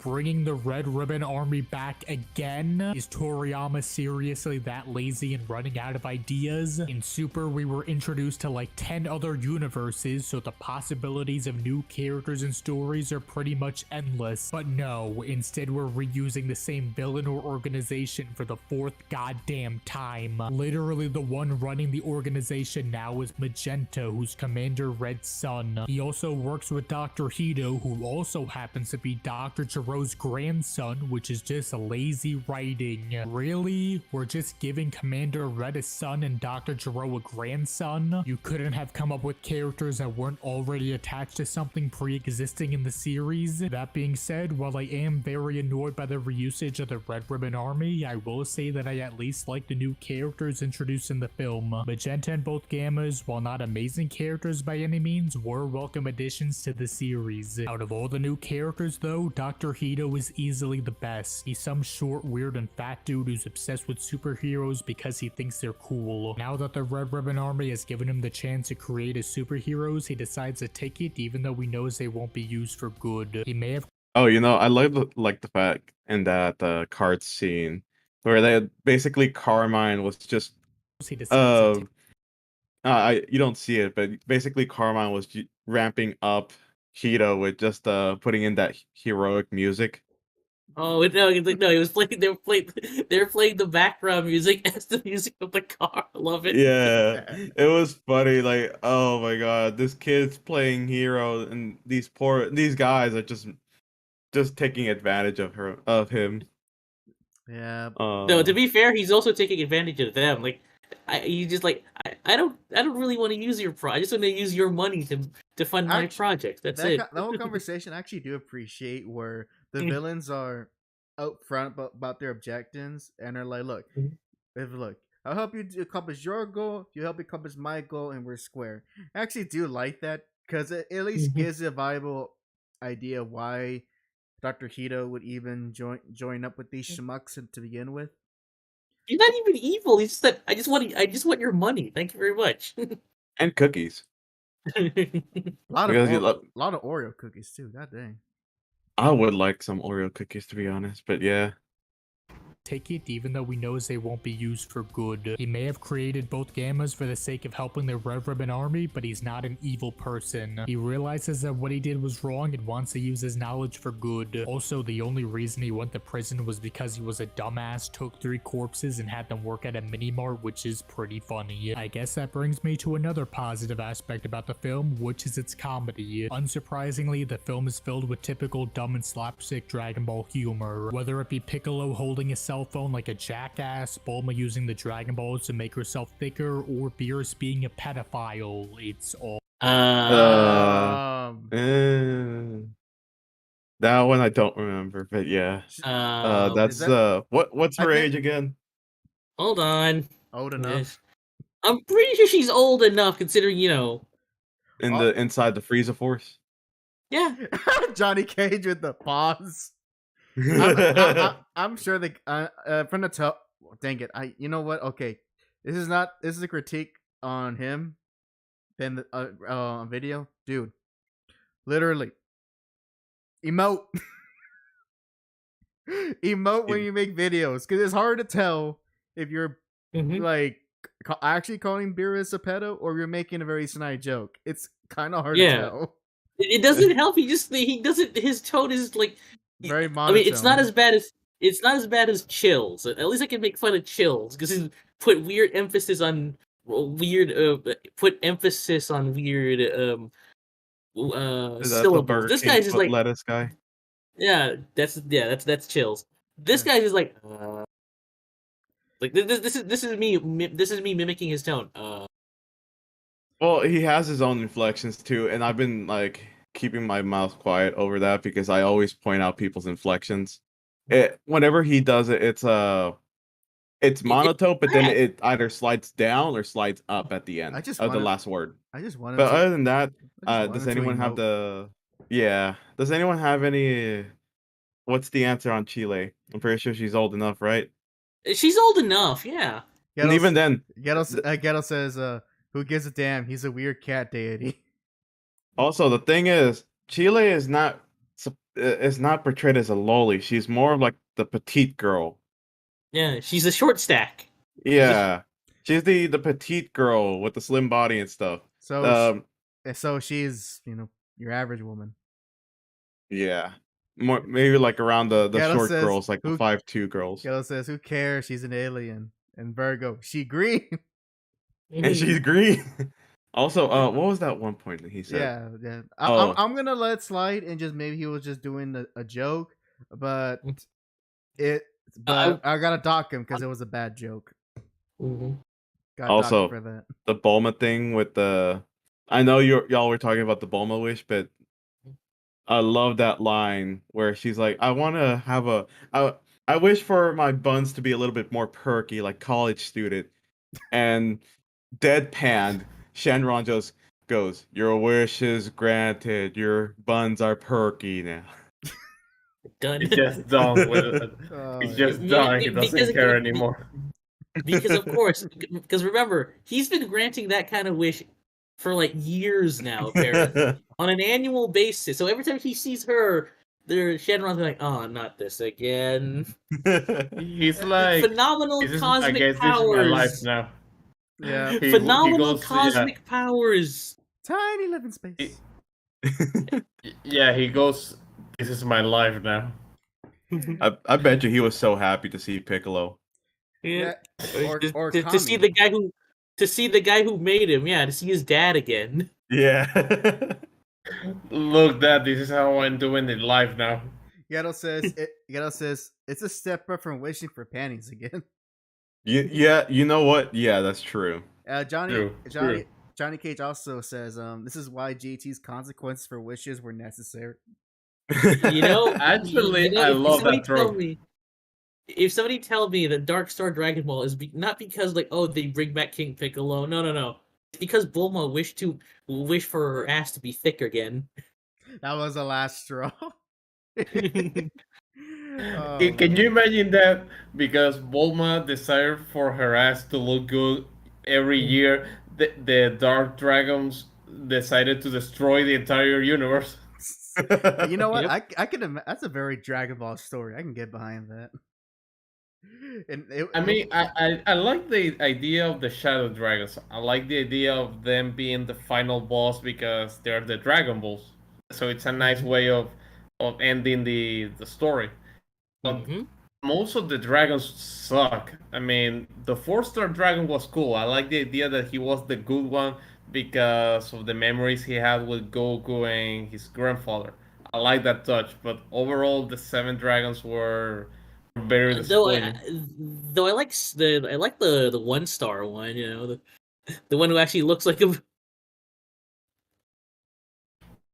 the 1-star one, then it becomes like the Omega Shenron is called. Oh yeah. Also, I just had a realization that. Oh wait, hold on. Mhm. Did it just escape me? Hold on. Maybe. Capture it. Wrangle Oh, it. sorry. Dang it! Oh, even my train of thought lost. if- Never mind. even as a cool name too, Sin Shenron. There you go.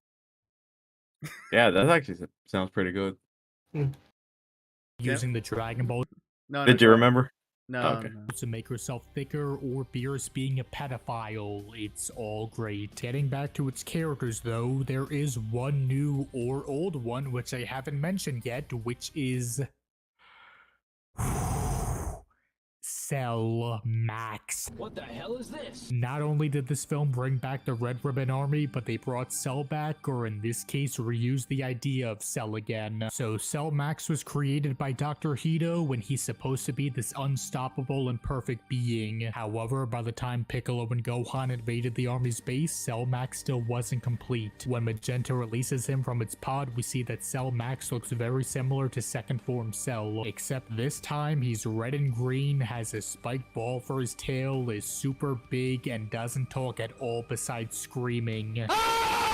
So he's nothing but a big brain-dead monster that's only here because the film needed another villain for its climax. What the— It wasn't even a villain. It was just An obstacle. Yeah, it was an obstacle. And also, It if just- he's gonna complain about a big brute who just screams and says nothing, Broly. Broly, yeah, Epitome of Broly. yeah. So I'm just, and Oh, also, by the way, Cell Max being in the to me, it's like one of the. This is my other nitpick of the movie. The waste of like. Okay, I'm pretty sure none of you have heard the Japanese voice for Cell before, right? Mhm. no, So Pick a little bit. they bring the voice actor to voice Cell Max, and it's a waste of a good voice actor Oh, just to yeah. do screaming. All right, it's But like it's a waste you recognize the of a screams, good though. voice actor. You're right. I did not like the idea of Cell Max because it felt like such cheap fan service. Yeah. Okay, then you know what? I'm gonna go against the grain. I actually do like Cell Max, and for one reason only, and that is that I see him not really as even Cell's like. Obviously, it is literally a version of Cell that is being reused, but for me, is like it's a big monster, like an actual monster. When was the last time any of the Dragon Ball crew fought an actual like big monster? No, Hirudegarn, I'm that was okay the with last that. one. I'm Hirudegarn's okay the with last that. one. Yeah, I'm and- cool I'm with not- that. They can granted- use a big monster, but it doesn't have to be a reference to Cell because this is a Gohan movie. You know, that's what pisses me off. I was okay with a giant monster. That was great. But I did not like the idea of using a reference to Cell because it felt cheap, you know? Might as well bring the actual Cell back It honestly as a didn't- big kaiju monster. It honestly did not feel that cheap to me. It would have been cheap, let's say, if maybe, I guess in a way, the fight somewhat reflected how the final fight with Cell happened. I guess. So like But- you think it would feel cheap if it was like Magenta opened up the thing, it blew up, he comes out, and then he comes out as perfect Cell going, "Hello, Gohan." Yeah, that would. Yeah, that. But knowing Dragon Ball fans, they probably would have creamed their pants over that. Yeah. No, to be fair, I would. I do understand that. I do understand like the what's the rationale of like a giant Cell. He's not meant to be okay. So say you're a Magenta, you saw like the footage of Cell like basically wrecking shit, right? Yeah. Right. Wrecking shit up, nearly blown. So you want to make your own super weapon, but you don't want him to be, you don't want him to have a mind of its own like the original Cell does. Mm-hmm. So you try to make a super weapon, and this is that weapon. This is that super weapon that's there saying, I have the Dragon Ball equivalent of a nuclear weapon now. What you gonna do about it, right? And also, maybe this perspective might might give you something, Kevin, and that I actually do appreciate them in a way reusing Cell somewhat, because I mean, let's face it, Cell was really the only relevant villain that's personal for Gohan, and with the type of journey he was put through in the movie, I think it brings more reverence than just a cheap callback that Gohan would essentially get out of this kind of comfort that he is, where he's not where he's not focused in on his training and how much Piccolo's getting after the entire movie, and he has to face it that reminds of the time in which he was pushed to his limits. And of course, it ended with honestly for me a fantastic climax with Cell doing. I'm not sorry, with Gohan doing, and I can't pronounce it. So Smaxo, can you please pronounce The Macacosopo. Thank you. Him doing his version of that, and the way I saw it, it was to me, it was pretty obvious. It was an awesome callback to the Saiyan saga with the fight between with Raditz. No, I did love that. I love that. It was brilliant because I don't know. It was a nice, in a way, celebration of his relationship with Piccolo. Mm-hmm. But the thing about Cell Mats is that he's not the actual Cell. I mean, I can understand what you're saying about him working as a reference to Gohan, getting flashbacks of that traumatic experience for him when he faced Cell many years ago. But you could do that with any kaiju monster because Gohan has that trauma. In fact, there have been some fans saying that when Videl was getting her ass handed by Spopovich, Gohan was getting flashbacks of that thing, and that's why he was getting pissed, besides obviously seeing Videl getting hurt. But I don't know, to me it felt a bit cheap because you can create a new monster that can add also a bit more lore to the thing about the androids. You know, I think what it is. I think it feels cheap because in the back of your head, you know that they had their Cell quota and they're never gonna go use Cell again. Yeah. Oh no! Come on now. We know the. Come on, they're gonna say, "Oh, we're never gonna use Cell again." Finger crossed behind your back. Turns out there's another Cell coming in. Yeah, I mean, go ahead. Sorry, Jack, but I want to get to the Gohan part because there was something that I mentioned earlier that I wanted to bring up. Is that I'm not very sold on the character of Gohan in this movie because, like I said before, you're promoting this movie as a film featuring both Gohan and Piccolo in a leading role. And sure, Piccolo delivered. He was very proactive. He was basically the main character. And Gohan, first of all, he doesn't show up for most of the first hour of the movie or so. He shows up at the beginning and near the end in the third act.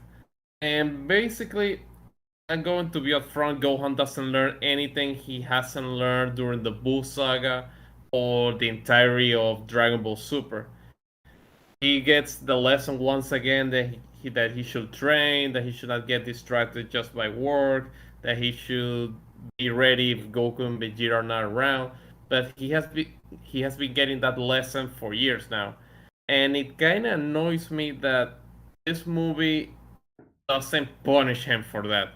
Because Piccolo was in control of the situation until around the time that Cell Mats show up, if we're really honest. I think Piccolo could have handled the Gammas without Gohan, with his new power.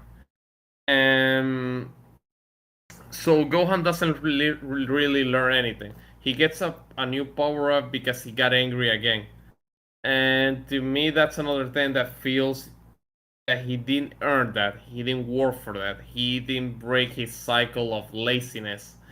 And I guess that's his character now, the guy that has a lot of potential but doesn't always train. But it's a direct contrast with Goku and Vegeta, who you can say they get transformations out of their asses, but they're always training. They're always pushing to get to that new level.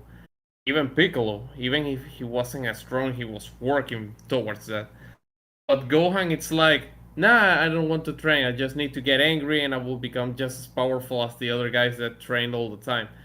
And I don't know, I don't like it, especially because you don't see a lot of Gohan. You don't see him with his family. You don't see him training or doing stuff with Piccolo or his brother or with anybody else.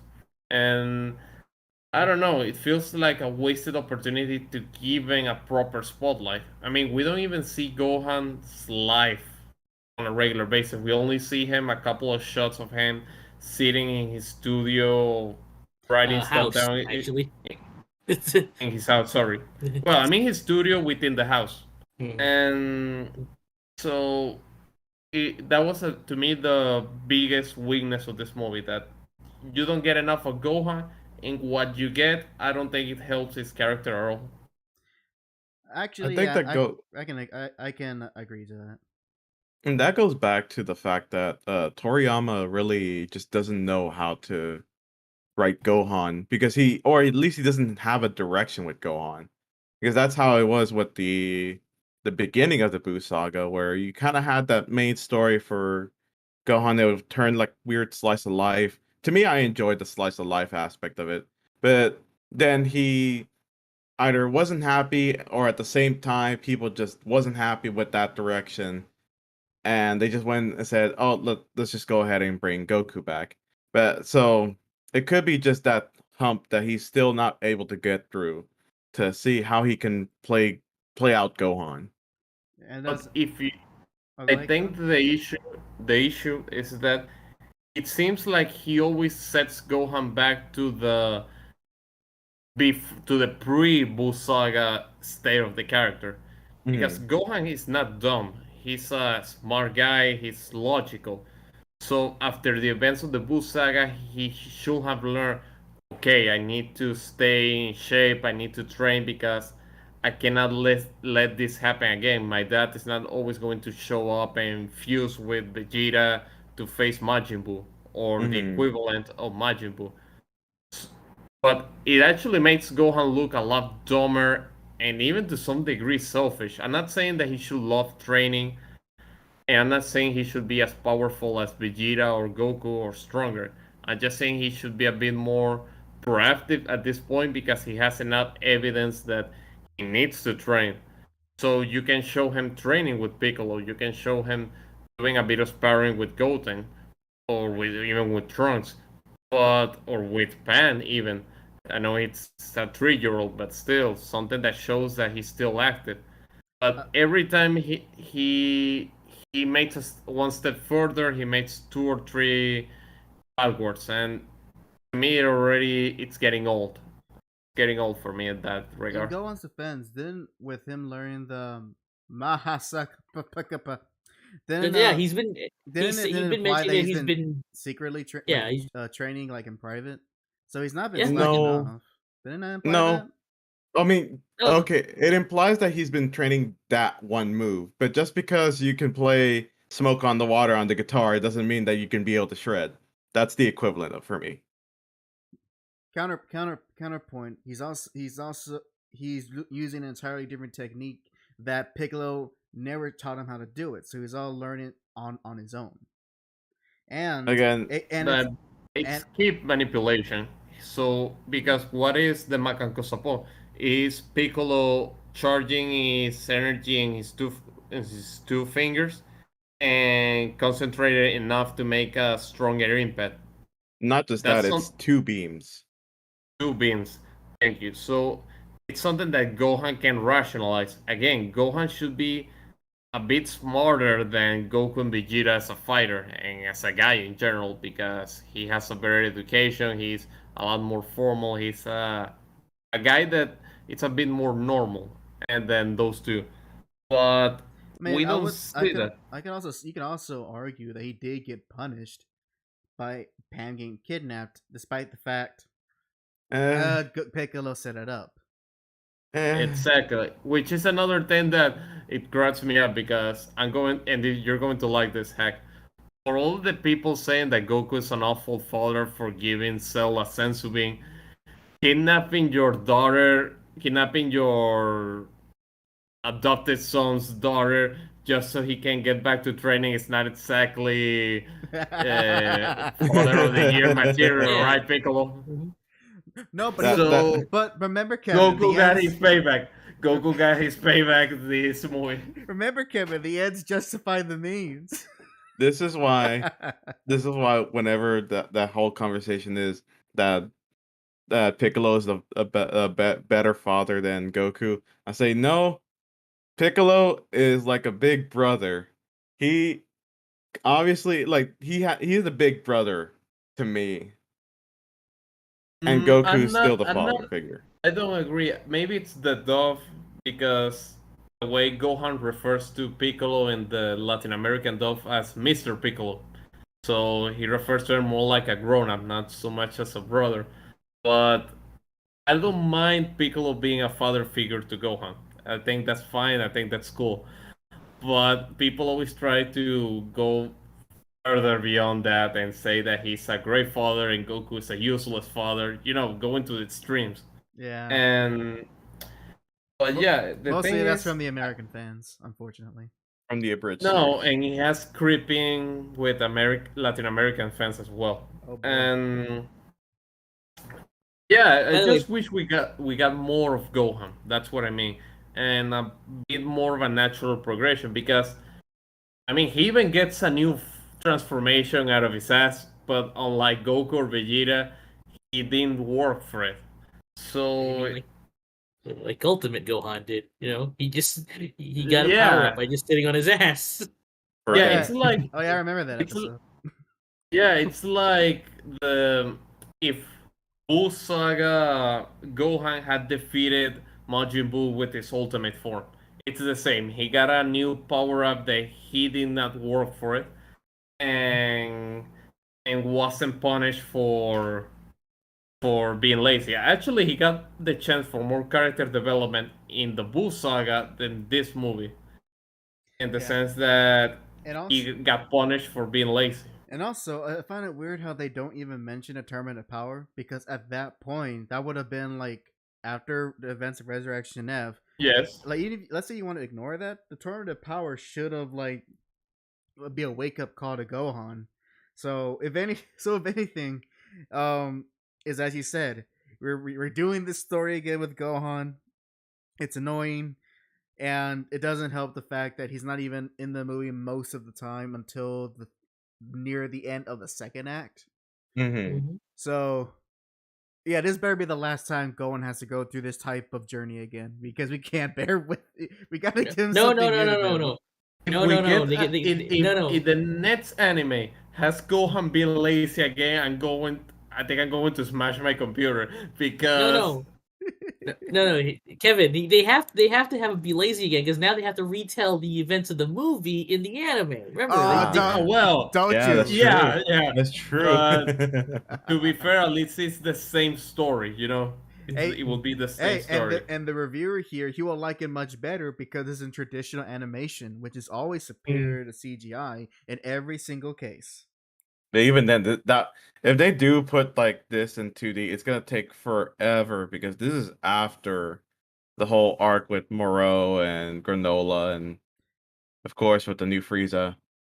By the I thought the manga is like its own continuity, unless they're gonna actually bring the manga into the anime. Because like, I mean, that's how it's supposed to be. Like that's how it's supposed to progress this way. But let me actually read. With this movie coming out and the manga now saying it's its own continuity, Look, hell, they even said that remember how I tweeted a long while ago that they will have another season of DBS.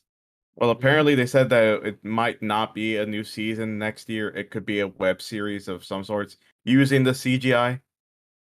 Interesting. So, yeah, I would say this. Look, Dragon Ball is no stranger to having multiple continuities. I mean, let's face it. There's like at the minimum 5 different Dragon Ball continuities that each have their own stories. Dragon Ball Heroes. So Dragon Ball main Xenoverse. timeline, GT, Xenoverse, Heroes. Heroes is its own separate timeline, by the way, folks. Yep. They're all technically their own timeline. It's what's the So- most insane. So let the manga Insane be. timeline. Let the manga be be what it is. And also, I want to read some of this chat real quick. Then let's move on to the video. First off, Ghetto, he comments earlier. He says, "This man doesn't like Dragon Ball." At least that's the Ghetto's impression. He also What's the feeling that I get? I got that feeling too. Ghetto also continues. He goes, "Everything he's complaining about can be applied to a lot of Dragon Ball. Cheap fan service is how this brand survives now." Now, now, Virgo says, "Yes, yes, Cell has that lovely misogynist voice." Johnny says, Cell Max, he's a future toy that can have Cell's name on the box and be a True. brand new character you can play on Xenoverse 3 as DLC. No, he'll be a raid boss in Xenoverse 3. Oh yeah, he definitely would. Ghetto says, never say never. We got Frieza 3 more times. So yeah, who knows? Maybe we'll get Ultra Perfect Cell. Or maybe we get GT By the Frieza way- and GT Cell, the one from a stage show. yes, Kevin. No, By the way, no. I Hold on, love hold on the a second.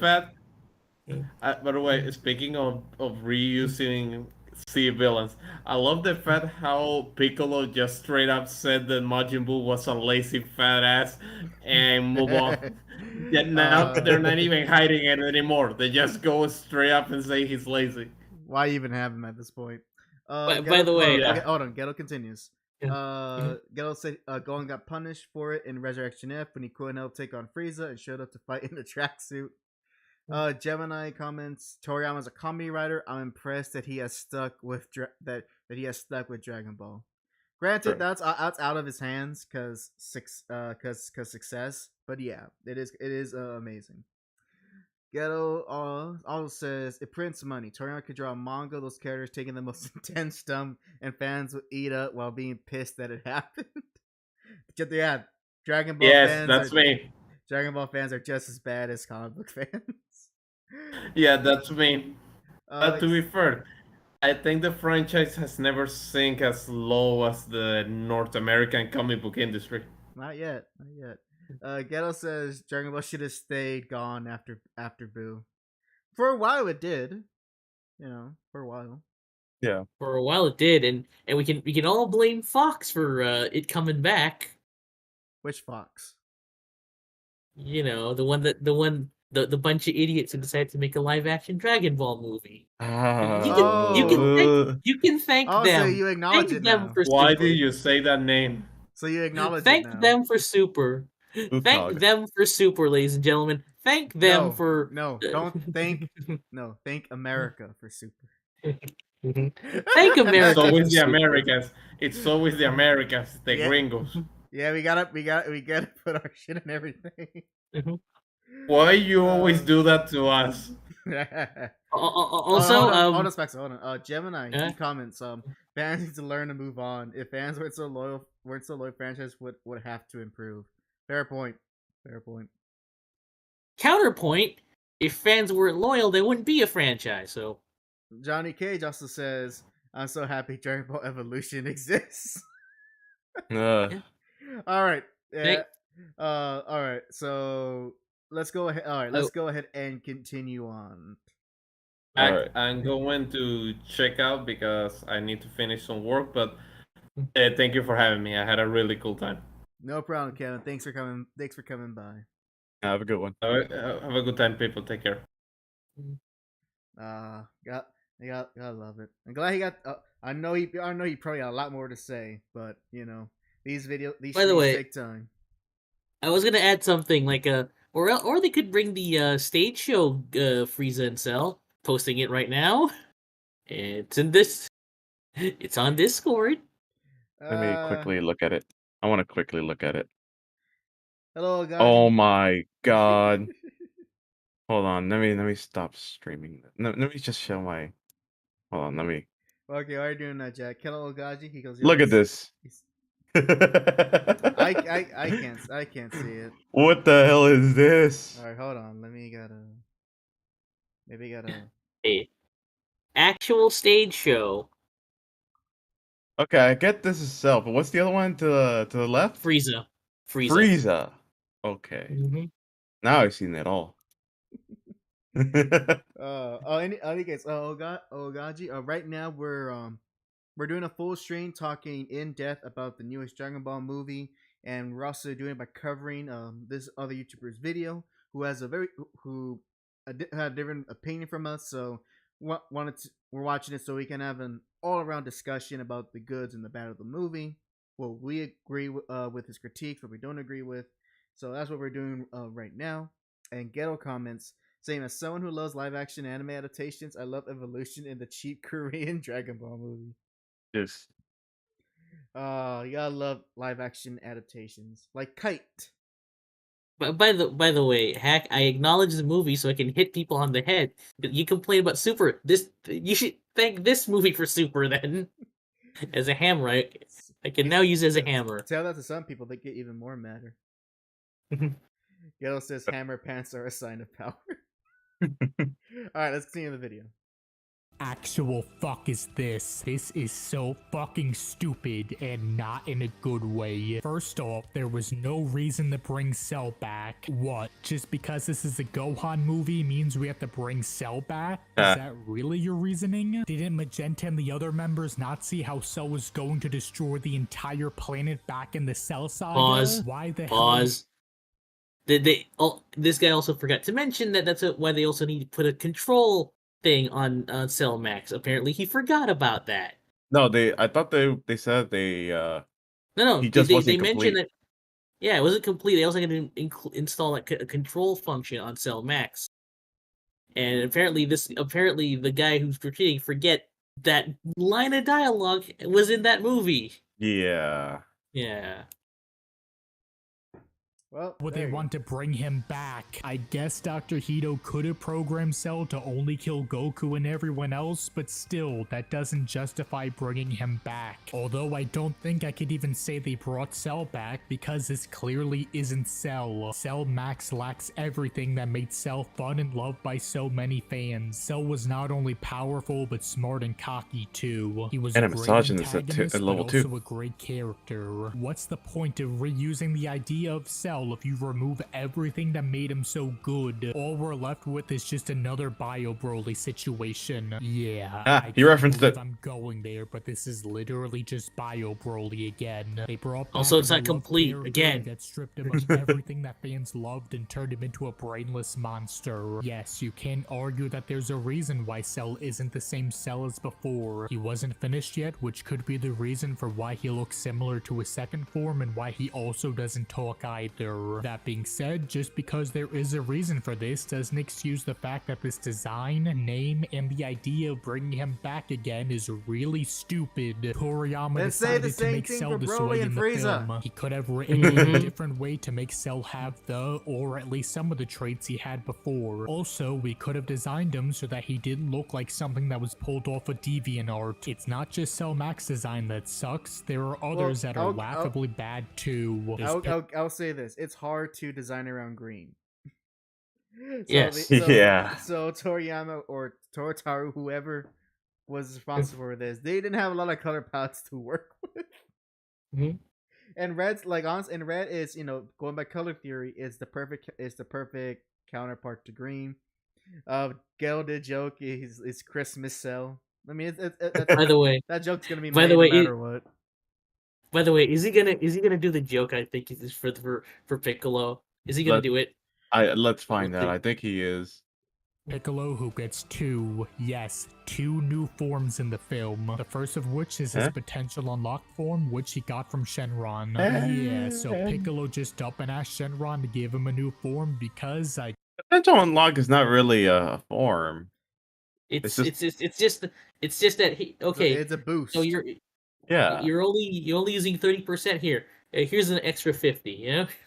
Oh, you just Smax! You just transformed. Yeah, not that first initial one is literally unlocking its potential.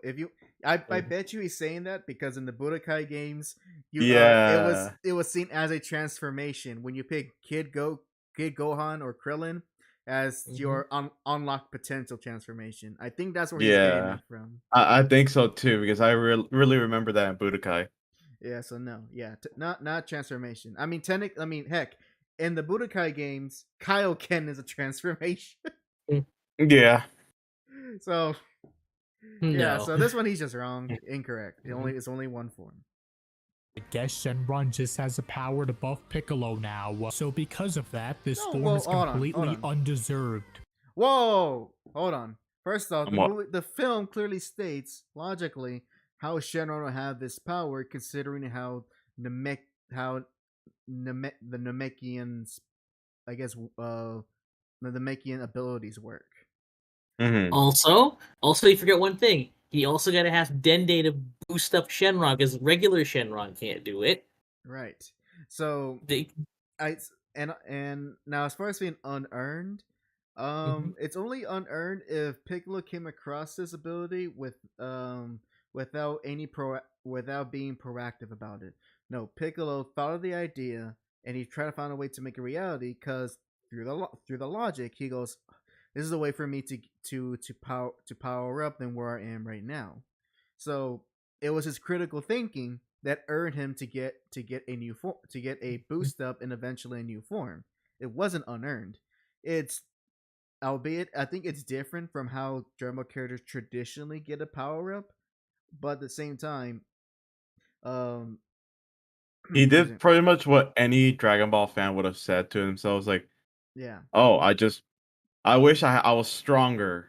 I wish I was stronger. Keep doing that. Eventually, you'll be stronger than anyone."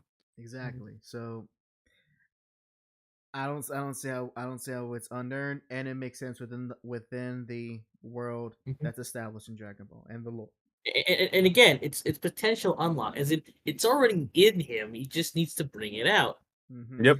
He is Like- unlocking the 90%, the another 90% of his brain. Yeah. All right, Piccolo didn't do anything to earn this. He just asked for and received it like it was nothing. You're telling me everyone can just go to Shenron now and ask for a new form? As Why of didn't now, Piccolo yeah. do this Not right before, before no. the Tournament of Power Yeah. then? I guess it's because he didn't think of it, but still, it's really stupid. It was not that he didn't think of it. Well, partially that, but also like it was never really that he was never really that desperate to the point where he's like, I gotta find out a new way to do it quickly. that's true because Piccolo was stressed for time, and Mhm. it's shown that heck when Dende asked Piccolo, why don't you just wish for the Red Ribbon Army to be gone, and Piccolo he didn't answer, but he gave a look of disapproval. It obviously shows that if Piccolo had his way, he would train for as long as he needed to be ready for against the Gammas. But time was of the essence, so he had to find a solution that will give him the results he needed. And it was needed to be a solution that wasn't gonna depend on the Dragon Balls. Because of course, once we use it up for the year, it's gone for the year. Exactly. Also, it really does feel like that. While Piccolo is really is the most probably smartest character in the cast, considering that he is he's gathering intel on the enemies. He's like essentially doing his own stealth missions, trying to figure out what's going on.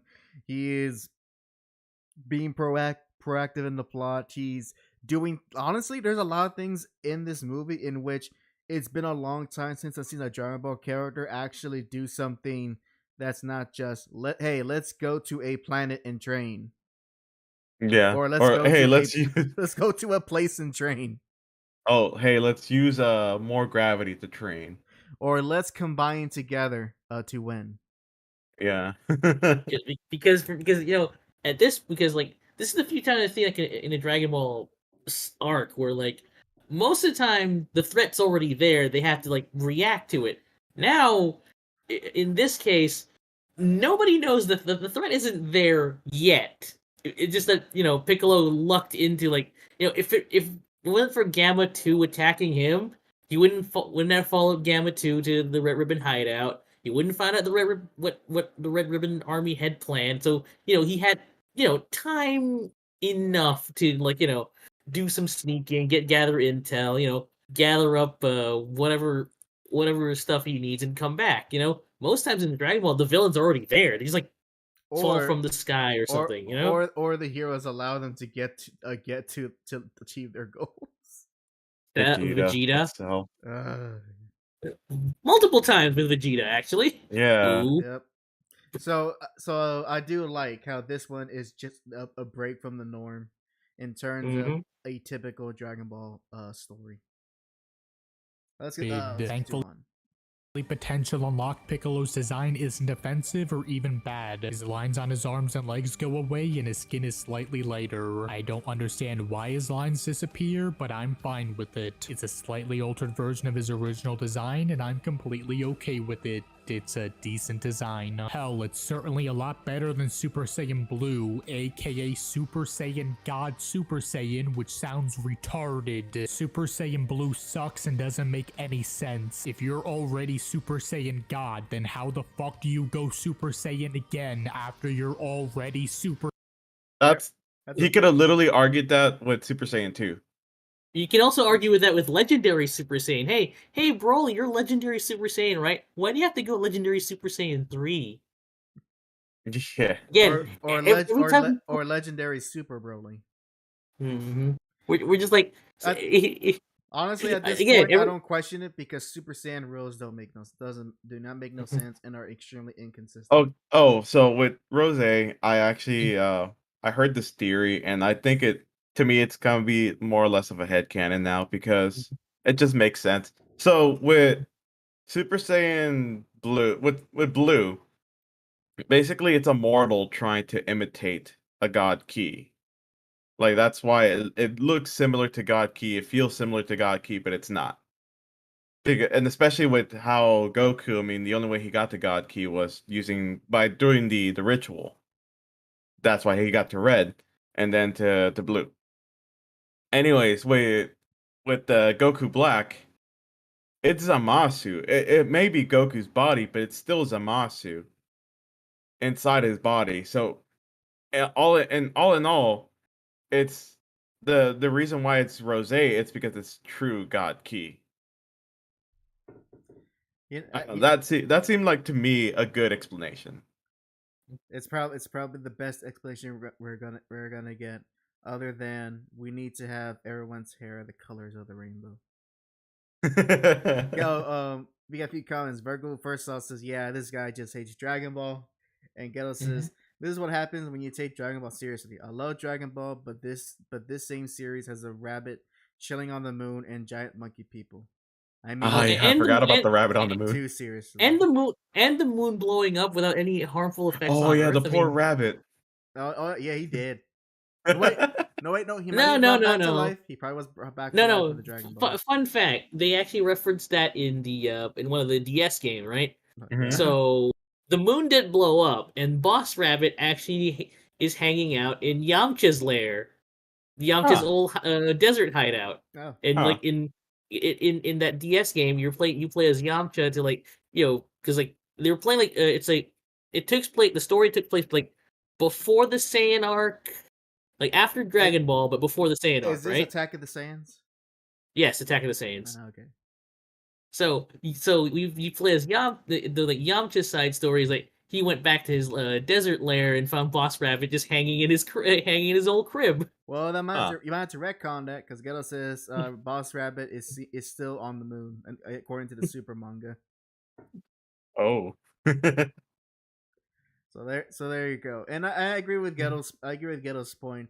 Some would say that having that kind of mindset, not taking it too seriously, is either it's a cop out answer or it shows that I guess a lack that you're not willing to give things critiques. But in the case of Dragon Ball, in which it never tried to be serious. And when it did, most of the time it worked, but also most of the time it doesn't.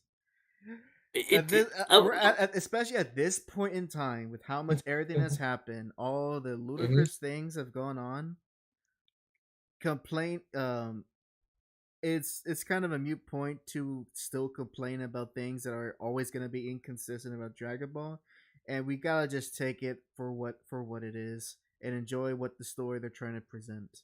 We can definitely complain about stories not working. We have been through our many Dragon Ball related streams on this channel alone, but we always got to come to the fact that at the end of the day, if we truly did not like Dragon Ball for what it is, we wouldn't be talking about it. And there are literally plenty of other manga within the same genre that do what Dragon Ball does, but infinitely better. Yeah. So let's not mince words. We know why we like Dragon Ball. It is what it is, and it will never change. And if it does change, we'll still complain about it. Yep. I mean, or just do what I do. Can ignore it for a couple of years, and maybe. In fairness, You know, Dragon Ball is very inactive for years, so it's easy to ignore it because nothing's happening. Mm-hmm. And I still believe in the whole this old thing like Dragon Ball is that old that old '80s wrestler trying to get back and hang with the indie guys who's doing flips and shit. So trying to is like, I still got it. Must have had 10 surgeries back then, but I still got it. They still got it. It's just that it's just, everybody else. No, what it is. They still got it, but they save all their fights to the big events. Mm-hmm. You're not seeing them on Monday Night Raw. All right, Jack. Let's go ahead and continue the video. For Saiyan. Anyway, besides potential unlock, there's also... Yeah, so this is Orange Piccolo, and it looks like shit. Piccolo turns orange, his eyes glow red, he grows bigger, and it looks really silly and stupid. I really don't understand how something as big as Dragon Ball can manage. Oh, you said something? No, you just laughed. It looks silly and stupid. Laughs in Broly, laughs in Max Power Master Roshi, laughs in Lord Slug, laughs in Jiren. Oh my god. Yeah. I mean, what's an Orange Lord Slug? So, like, I remember my brother, whenever he kind of spoiled this part for me, he just mentioned Orange Piccolo to me before the movie, before I think a month ahead, and I just told him I don't want to think about it, I don't want to hear it, and in the back of my mind, I was literally thinking to myself, how the hell does what's he gonna look like? So it's just literally him orange. I mean, yeah, it's just sorta. And here's funny, whenever I told my supervisor about it, he told me that he already got spoiled about the forms. So I mentioned to him already in full name, Orange Piccolo. Apparently he didn't know what color, he just knew that there was forms. Oh, so good. accidental spoiler for him, but at the same time he doesn't care. But then how he was saying, so what? Right now I'm finding it funny. He starts laughing, he's like, I'm finding it funny. I'm just thinking of Piccolo super buff and orange. Is that what he looks like? And I had to lie to him just so I can at least keep some semblance of spoiler free for him. But at the same time, he's on point. Now, I think again, this is a matter of preference because honestly, I do dig the design because it's kind of hard to really. It's Chad Piccolo. Come on. Yeah, and also it's kind of hard to work with Piccolo and get him a transformation. I'm not gonna lie. Mm-hmm. So changing his skin color. I mean, how is that different from changing the Saiyan's hair color? To me, I like it. It kind of seems more like the way kind of like how certain characters or beings, they get too strong to the point where their body is not able to handle it well. So that's why they change a certain color. Mm-hmm. Or exerting so much force, kind of like how if you're straining yourself, your face turns red. Ghetto says that he doesn't dislike it, but it seems like he's not too keen on it. Now, okay, Ghetto, but what if he turned black? Would your opinion change? He turns black, buff, and with red eyes. And him going oh, he looks silly, he looks buff. Again, Max Power Master Roshi, Jiren. Yeah. Remember 100% max power Frieza? Yeah. So I mean, it's not even goofy. I mean, you want goofy, buff-looking guys? There's Tagoro, 100% Tagoro. There you go. Yeah, the rage of Namek. So yeah, I mean, this guy can, he also can think what he wants. If he doesn't like the form, that's it. What can you say? It's a preference thing. I like it, and I'm just glad they're giving Piccolo something. Honestly, I was so me, glad that they gave Piccolo something. I'm like, oh, finally. To me, the most goofy form ever is from Yu Yu Hakusho, and nobody can say otherwise. What about Hunter x Hunter? No. Okay. All right, continue on, Jack. Managed to make character designs this shitty. I've been complaining about new forms and transformations for a while, but this film just really went overboard with how pointless and stupid they've become. Super Saiyan God was fine. It was first introduced in Battle of Gods, which was made 17 years after Z's anime ended, so getting a new form was fresh and cool. After that though was Blue, and like I just said, it both looks lame and doesn't make any sense. They gave Frieza a new form in Resurrection F, which on paper I'm fine with, but in execution, it's really dumb. Golden Frieza? Like, really? It's just final form Frieza, like, but really? golden purple. I'm sorry. It's so easy to make fun of his voice that I'm choosing Yeah. to. Oh. Like Golden Frieza, really? Gee, yeah. Isn't that weird? Saying who turns into gold. I do love the fact that whenever Golden Frieza came out, everyone was just like putting Golden Frieza and then an Emmy right next to it, or like an Oscar. Yeah, I would say I'm not big on Golden Frieza design either. Mostly because every time I look at him, in great irony to who Frieza is, oh my God, he looks like a monkey. I knew you were gonna say that. Like the greatest irony of it all. No, I think that's the idea. I think that's the idea. If it is, I think they could have done it better or not play into that, because it just the way the purple spots that they're used and the different tones of gold he has, it just makes his body look even weirder than it already is. That makes it ironic. See, he hates the Saiyans so much, think they're so lowly, and look at him. Yet his ultimate form is something aping them. He hates them so much he became them. Yep. That's a true hater right there. Now he could say the word. Ghetto says, "I like Golden Frieza because it seems like he's overcompensating." That's max form Frieza. That's max power Frieza too. He's compensating the fact that he's short. That's true.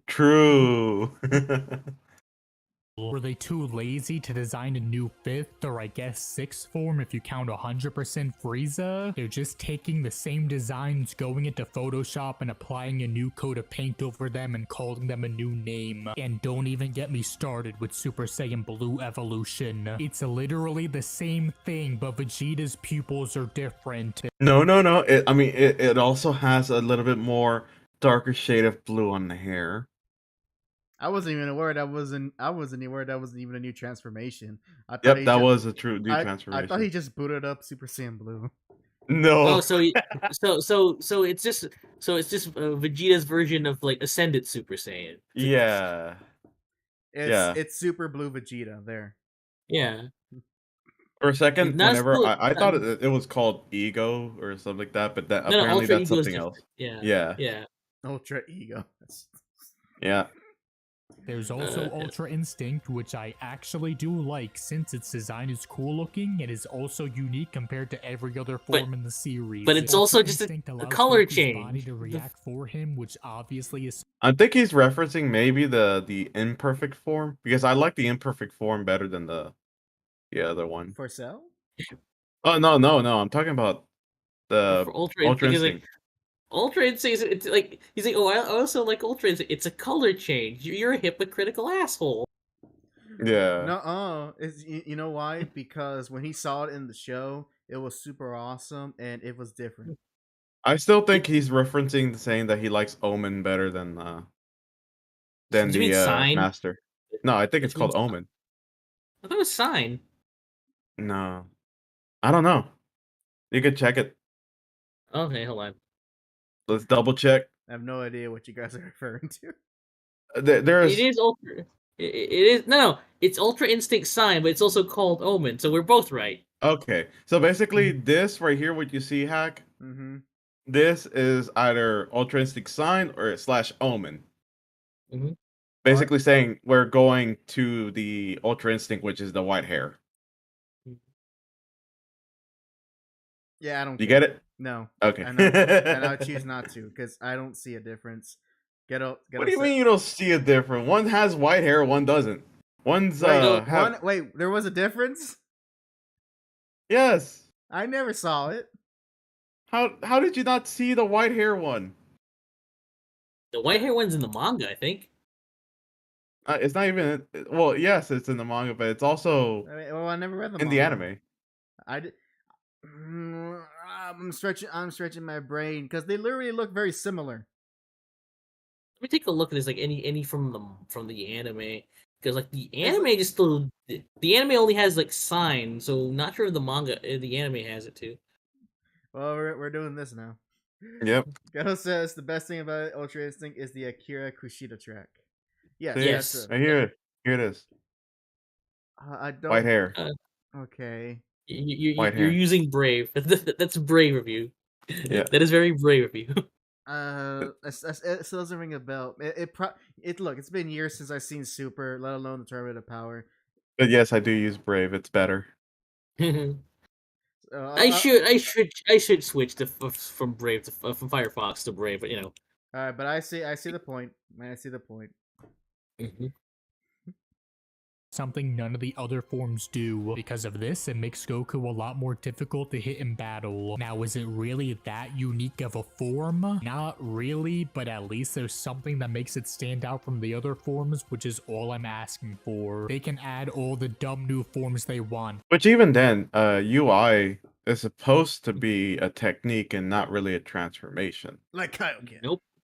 Yeah. Yeah. Oh, like that's just more of a fault of the you the see, writing. You see, if a character's auras change, that's a transformation.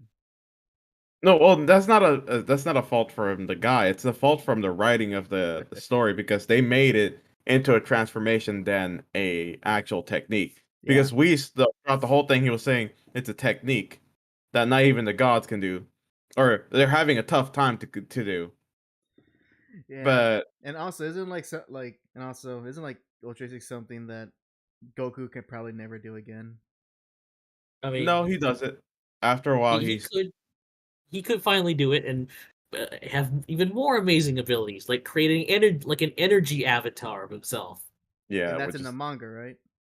Yes. So it's not. Which It's sounds not terrifying. Canon, right? It sounds terrifying though. Imagine having to fight 2 Gokus. No, I mean, yeah. Imagine having to fight Goku and his energy stand. Yeah.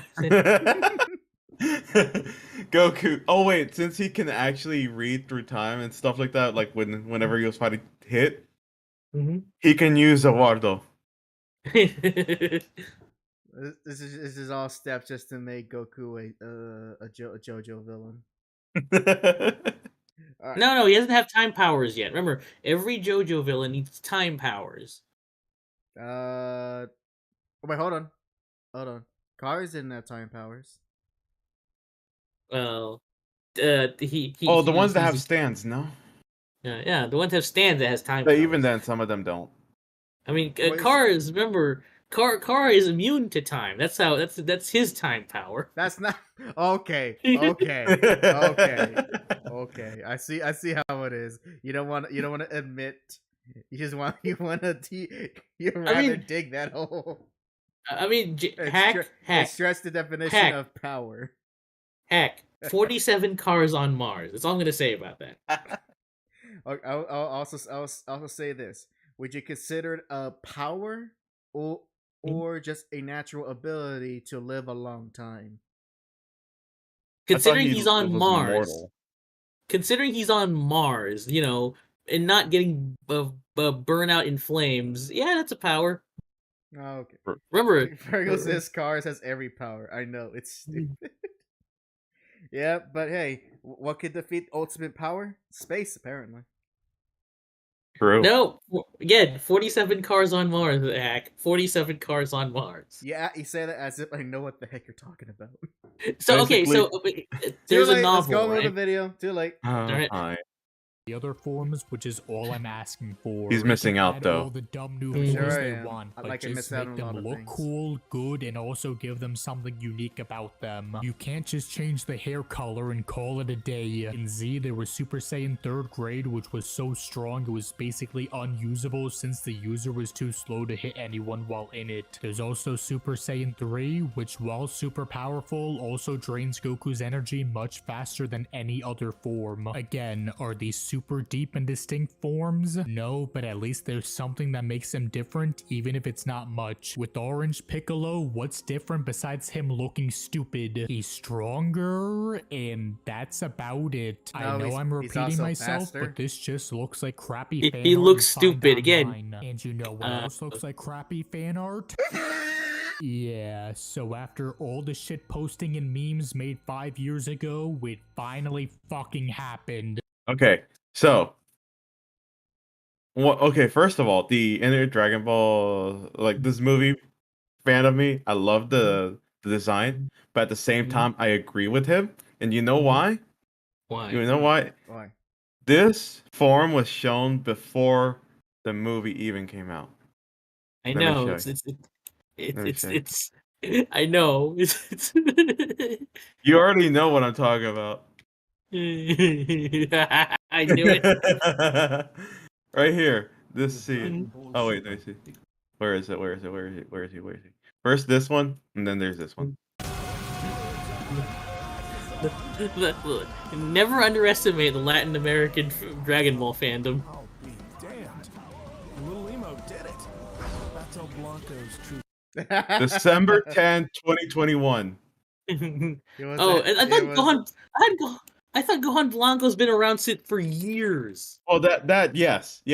But this, the actual like rendition is this.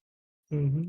And plus, it wasn't called Gohan Blanco before until this one because you know how he got his powers, by the way, with this show? Yeah.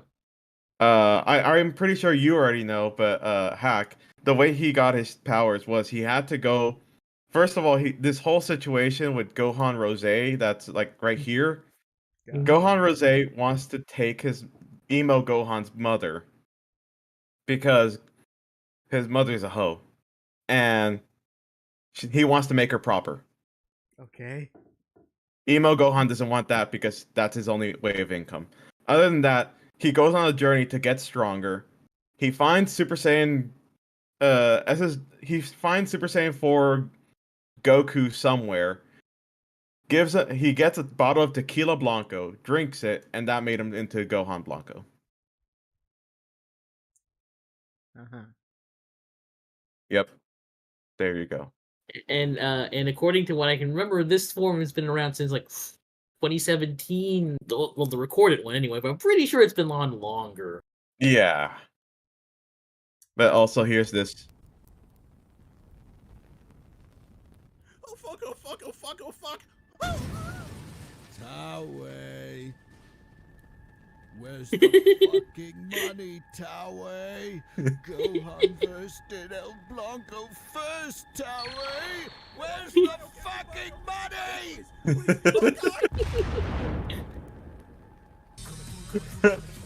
Gohan versus Cannon. By the way, Gohan versus, think of it just like a weird Rick and Morty, but full of Gohans. So you know, think heroes. Yeah. I got no comment. Hopefully this didn't ruin your thoughts on. To be fair, I Gohan still like I still like Beast though. I wish they actually earned the name Beast. Like when I heard the name Gohan Beast, I'm thinking, you know, more ape-like, more primal. You know. You're thinking Super Saiyan 4. Yeah, more or less. But anyway, let's go hot. Let's continue. Gohan Blanco is now officially canon. Hell and yeah. It's laughably bad. It's Gohan, but he has big spiky silver hair, and to top it off, his eyes are red too, because why not? Now, how did he attain this form? Well, he saw Piccolo getting the shit beat out of him by Cell, thought he was dead, and then gets so mad that he transforms into what's called Beast Gohan. Yeah, so this brings me back to my complaint about the film just reusing elements and ideas from the main series as well as nostalgia mining. Let's have Gohan finally unleash his full potential because he still has all this power lying inside him even though he doesn't do much training. First his potential was unleashed on Namek by Guru, then turning Super Saiyan 2 in Cell, then by Supreme Kai in Buu, and then again upgrading it in Super. How much fucking energy does Gohan have locked away, and why does he achieve all of this power by doing basically nothing? Like everyone else, I love his transformation scene in the Cell fight, but this just feels like a complete rehash and copy of it, but in a much worse way. Like really, we needed Gohan to fight Cell again and transform nearly identically to how he did in the original series? Stuff like this just really irritates me, and there's I'm fine with the homage to the. I'm really do fine with the homage. But at the same time, he has points like how we were discussing back a while, that the rehash of the Gohan is just wanting to be a scholar. Oh, you can't because you need to remember to train. Nah, I'll be fine. Someone either gets beaten up terribly or dies. I'm angry. New form. I mean, So yeah. I guess the lesson is like, hey, Gohan, you have no. You remember sometimes the lesson you don't have the safety net of your dad and Vegeta, you know, or me. I'm the safety. I'm also a safety net. Also, can we love the fact that there is the fat Gotenks again, but this time Yes. older. Yeah. I actually do appreciate seeing an older Goten in Trunks. Yeah. and they're getting closer that like the 10 years after from the final chapter of the manga. So we're almost it's gonna be the end of Super, folks. The 10 years. Yeah, we're almost there in this weird timeline where we're still where Dragon Ball Z is over, but we're still technically in between the rest of the show and the final episode. Yep. Oh, this is a weird. What do you even call this? Sequel? Prequel? What do you call Interquel? What do you call I would say something prequel? what do you call? But it's not a prequel to Z though, or the Interquel. Intercool. Let's go with that. Yeah. Yeah. side story. just- Let's just call this a side story. All of Super, like ever since Battle of Gods, is just one big side story. No, it is actually a word, interquel, an installment in a series of works set chronologically between two of its predecessors. All right, Merriam-Webster. Thank you. There's also other small things to nitpick about too. Like, come on, was it really necessary to have Gohan wear Piccolo's outfit again? Was Yes. it really Yes. necessary to Yes. reuse the same fat form of failed fusion Yes. for like Yes. the fourth time again? I'm Yes. not angry 'Cause it's over funny. small details like this, but I know they're just here so fans can scream in their seats because it reminds them of the original series again. Now, I have been complaining a lot about Cell Max, Orange Piccolo, and Beast Gohan, all of which appear around the final fight. However, despite all of these issues, they don't make the final fight horrible, and there are things to like during it. As mentioned, the final fight against Cell Max is easily the best looking part of the film. The special effects are pretty good, and the action is better than everything else beforehand. I enjoyed seeing multiple characters go against Cell Max at once, which is Man, that freaking Godzilla type of Yeah. like death ray was just awesome to me. Actually, yeah, it's pretty you guys cool. see you guys see Godzilla. I see something else. What do you see? pretty good, and the Hold on, let's go action is back better to it. than everything Is else it another? Is beforehand. it another I kaiju? enjoyed seeing multiple characters. Yeah. Alright, No, wait, I how- remember. It's a Getter reference, isn't it? No. How familiar are you with 1970s mecha shows? Oh, I know the attacks they do, but I don't know the shows that. This is what I listen. Let's see what you. We gotta pause a minute. We gotta look at Smackcell's fetish for old anime.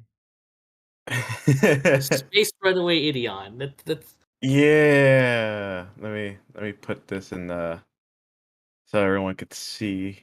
Oh, ghetto comments. He goes, "It don't matter. Don't none of this matter." Oh, Also, I would say, we're near the end of the video. Has this guy Mhm. actually given like? I know he said that he was disappointed in the movie, but aside from saying he enjoyed the comedy bits and he likes new characters, did he give any other positives at all? Because from the way it sounds of it, he sounds like he really didn't enjoy the movie, but he's too afraid to give his full opinion.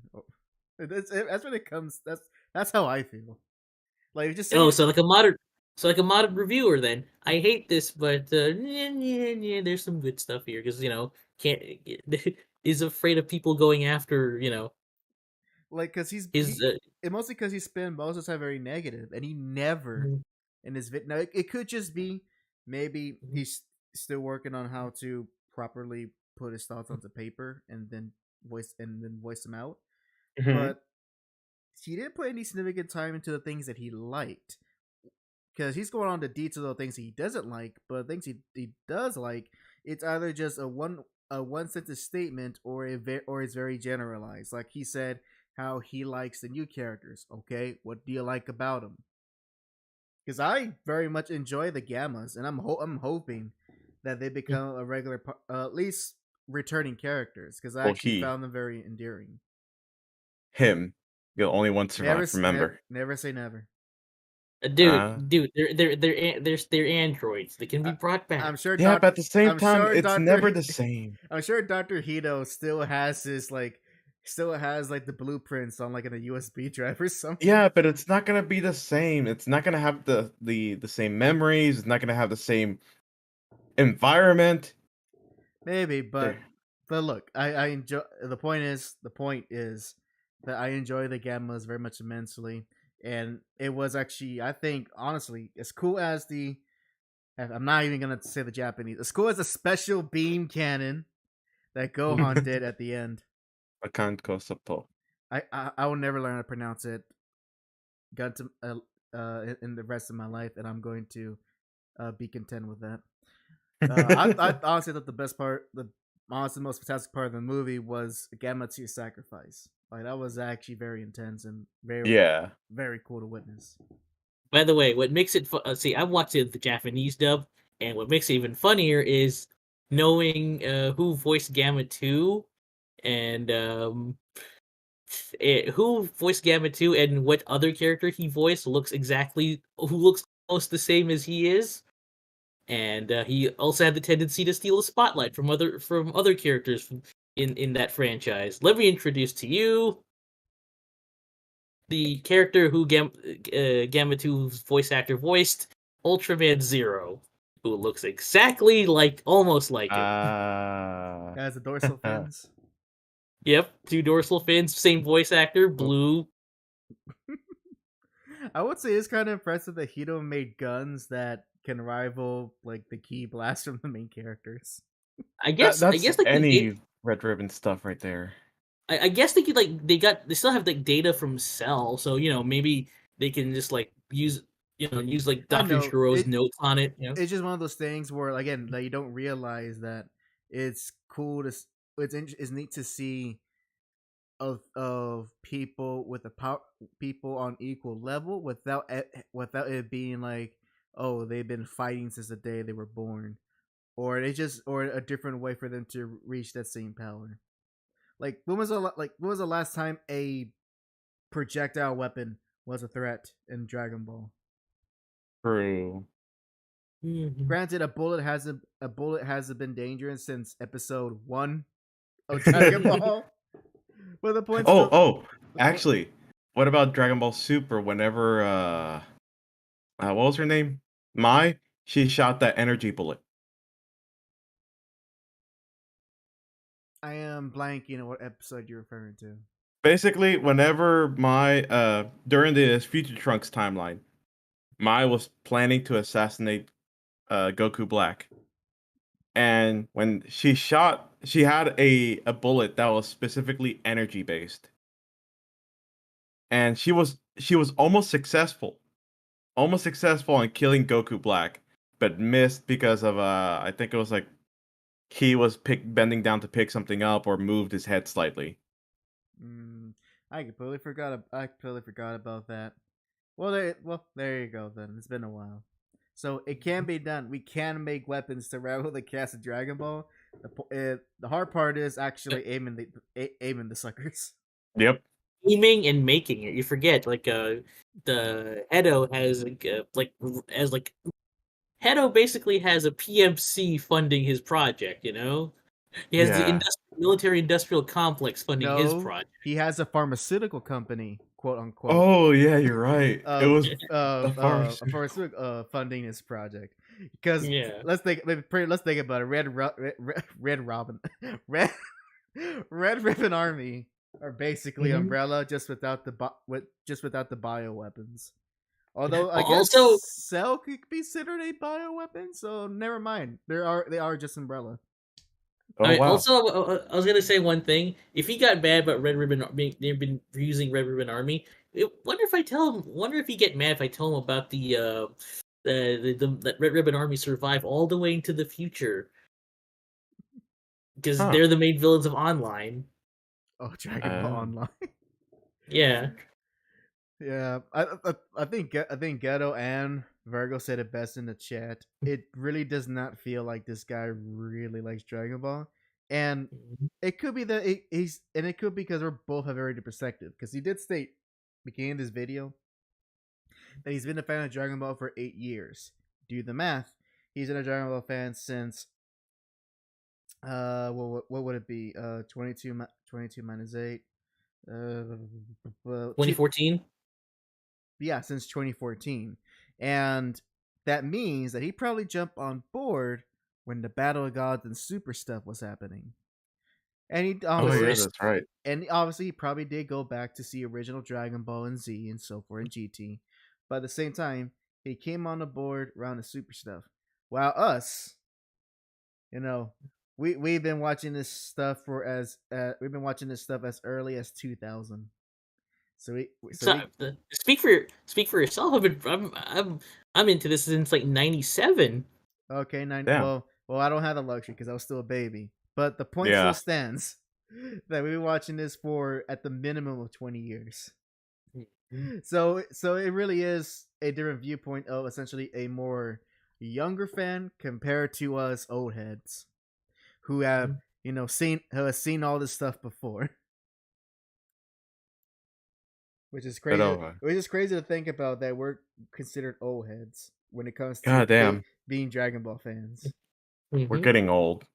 Yeah, well. Start accepting it. Start accepting it because it ain't gonna change. Yeah, we're getting old, but you know what? At least I'm gonna like gather all this stuff and share it with my with my kids whenever I had them. True.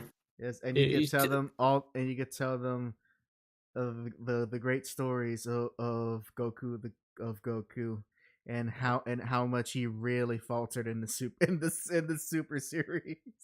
Back in my day, we'll do what the CIA always did whenever documents reveal something bad about them. Redacted. It'll be like me. Back in my day, we used to watch a show where there was the parody of a Monkey King. And this kid, he can do anything. The one thing he just didn't know is he didn't believe in women. He didn't know that they existed. He took off the pants of one girl I saw in this one episode. Took off the pants of one girl to see that she had no balls. Where's your other leg? Oh man, that's true nostalgia. Let's continue on since we're almost done by the looks of it.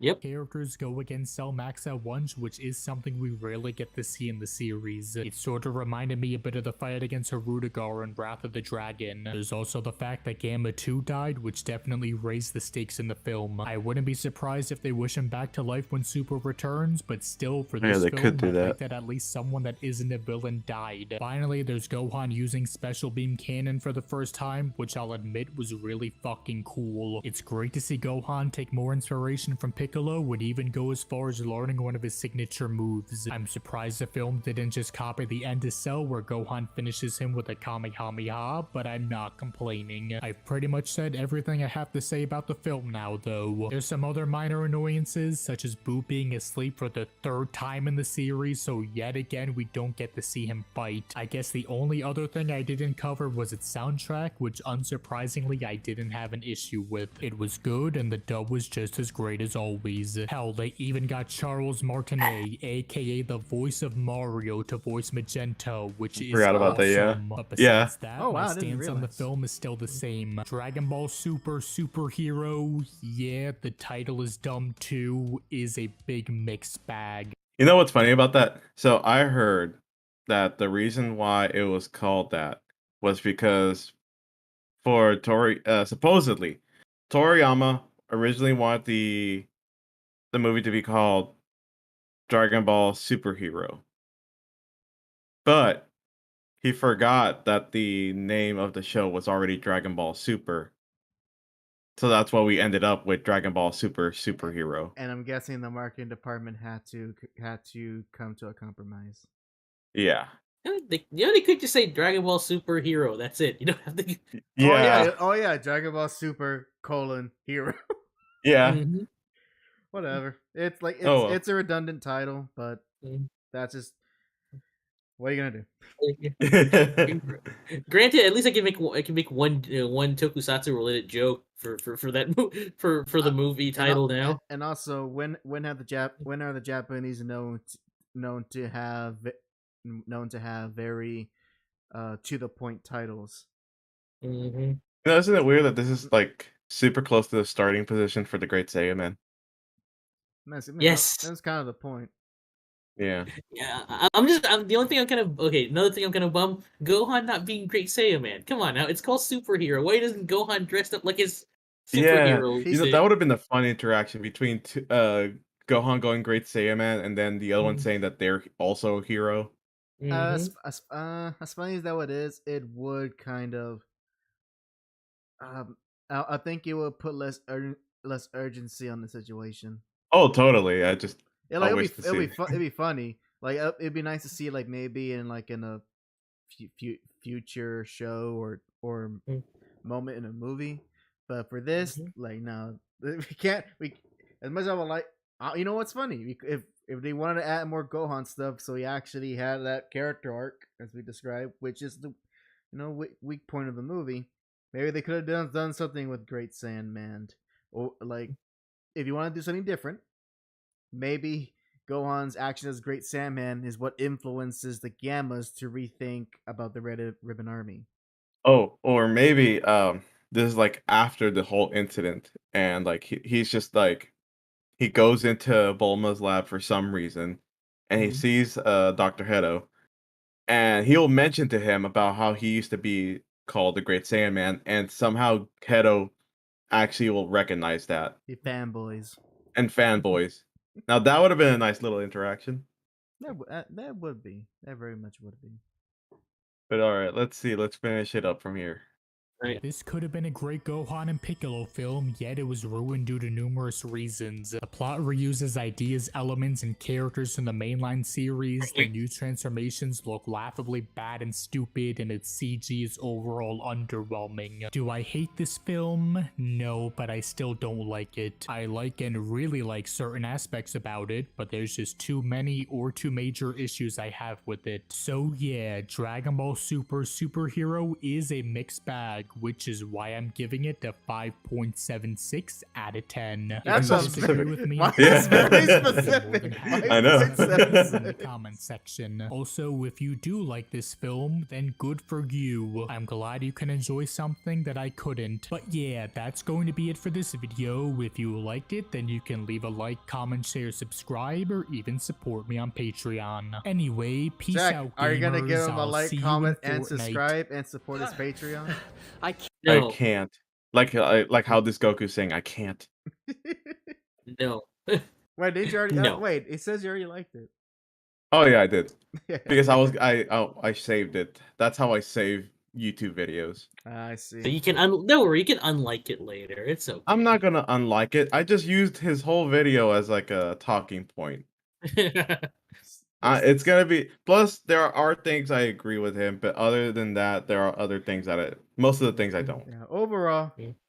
overall, I was we definitely did had a very different viewpoints of the film. The only thing we honestly can agree with him unilaterally is Gohan's part of the story. It is disappointing that he wasn't in it more, and that the film didn't put him more in the limelight, and maybe we'll have like a duo with Piccolo and Gohan working together to stop the Urban Army instead of what we got in the film. That being said, a lot of his criticisms at the end of the day really comes down to just preferences, and as well complaints that on paper seem serviceable enough for people to enjoy the film. The unfortunate thing is that these complaints you can attribute to Dragon Ball for the past 10 years. Yeah. So it's literally nothing new. Reusing a villain or a villain concept. There's Resurrection F and Broly right there. Paying homage or making references to Dragon Ball Z and Dragon Ball. Super is filled with that. What else? The CJ the CJ animation. Well, let's be fair.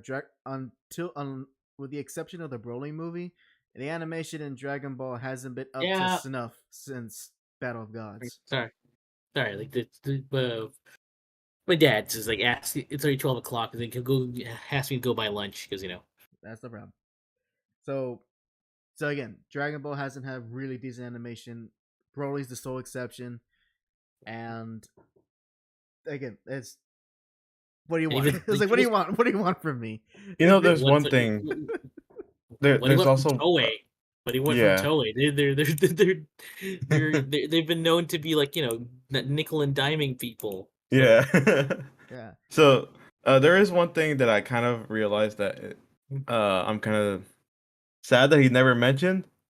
The third star of the show, Pan. Oh yeah. I mean, for once, you get a Pan that's very likable and doesn't annoy you. Exactly. This Pan was. I loved her. She was so adorable. Yeah, she's very adorable. Well, sorry I have to cut this short, but the folks aren't waiting, so I have to bow out. All right then. So thanks for joining all of us. Yeah, thanks for coming. You're welcome. If I have time, I could try to join sometime. But no rush, work man. and all. No rush. We're near the end of the stream, anyways. Yep. Okay. All right. Have a great day, you guys. Have a good one. But yeah, like there were two. And then there were two. It's like poetry. Yeah, we are back to how we started. But that was the thing that I'm sad that he never mentioned anything about Pan, because that one was actually like, I think to me it was great writing, the way that they even though especially she's saying full sentences as a 4-year-old? 3-year-old. 3-year-old, she's saying perfectly full sentences. Yeah. Amazed. But at the same time, it's a 3-year-old that can take down a man with just one punch. And can survive getting thrown into rocks. Yeah. So, and again, it's Dragon Ball. Don't think about it. Plus, she has all the smarts of Gohan, because she realizes certain things already that no normal 3-year-old would realize. Like, literally with Piccolo, like, first of all, that one scene where Piccolo is with the other dude, thinking about kidnapping her, and then he's like thinking, okay, how am I gonna do this to where she doesn't freak out? And automatically, first of all, she knocks down the bad guy, and then says, "Oh, hi, Mr. Piccolo!" Like, instantly recognizes him. Oh, that's right. He recognizes his energy, which Gohan didn't. Yeah, which Gohan did not. Oh my gosh! But actually, I just kind of realized something. And it comes back to what we're saying, how he's a much more younger fan. And I realized what all of us enjoyed a lot about the movie. And it really comes down to the first half, where where we're just getting a lot of cool character interaction, and we get to, and that's the good thing that it's not so focused on Goku and Vegeta, that we just get to be with characters I haven't had focused in quite a long time, but also just get the interactions within the rest of the cast, whether it's Bulma, with Pam. We get even a scene with Dende and with Korin. Yeah. You know, so, and for us as older fans, that means a lot to us, because like, okay, you know, you still remember Dragon Ball exists, and the fact they put a lot of details and callbacks to stuff that's in Dragon Ball more than in Z. Mhm. It's obvious what this film's audience is for, and from the looks of it, is not really for folks like Mr. Ham Reviewer, who's a much younger fan, who, while he is aware of the older stuff, he doesn't have the same resonance that we have for it.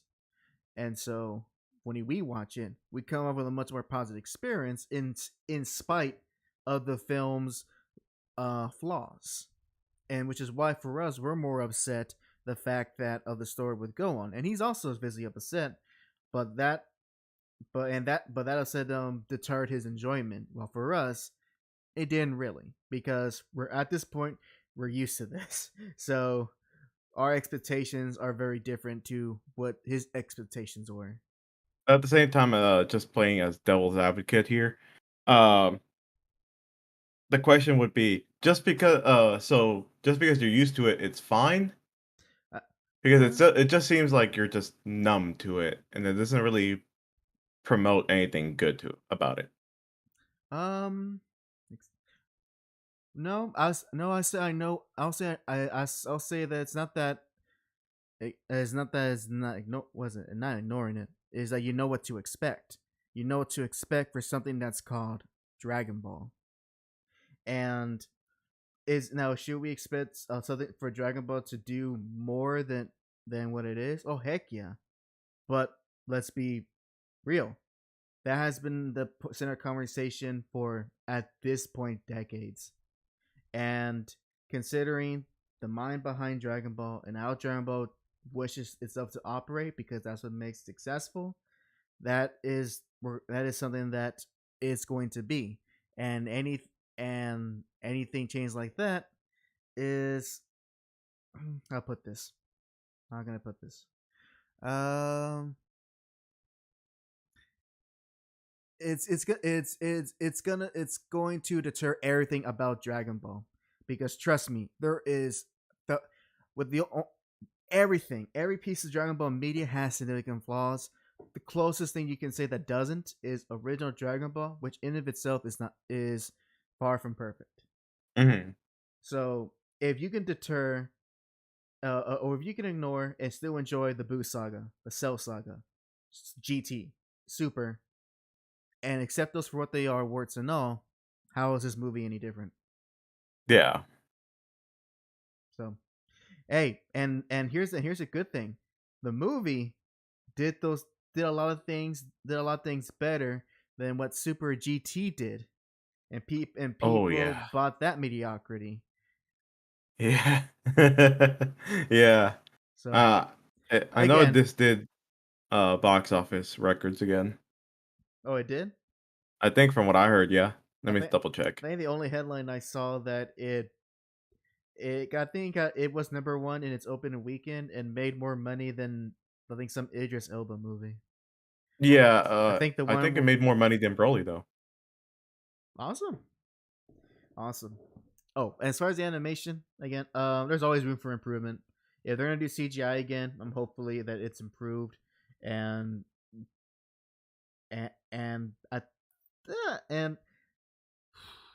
I'll say this: if video games can figure it out, then the movies can. Yeah. So it's definitely not it can't work within this medium. No, it can work. You just need to have the right people behind it. So, well, but overall, I didn't find his review inoffensive or unintelligent. He has viewpoints and he stuck by them. I wish he can expand upon what he enjoyed, like we did.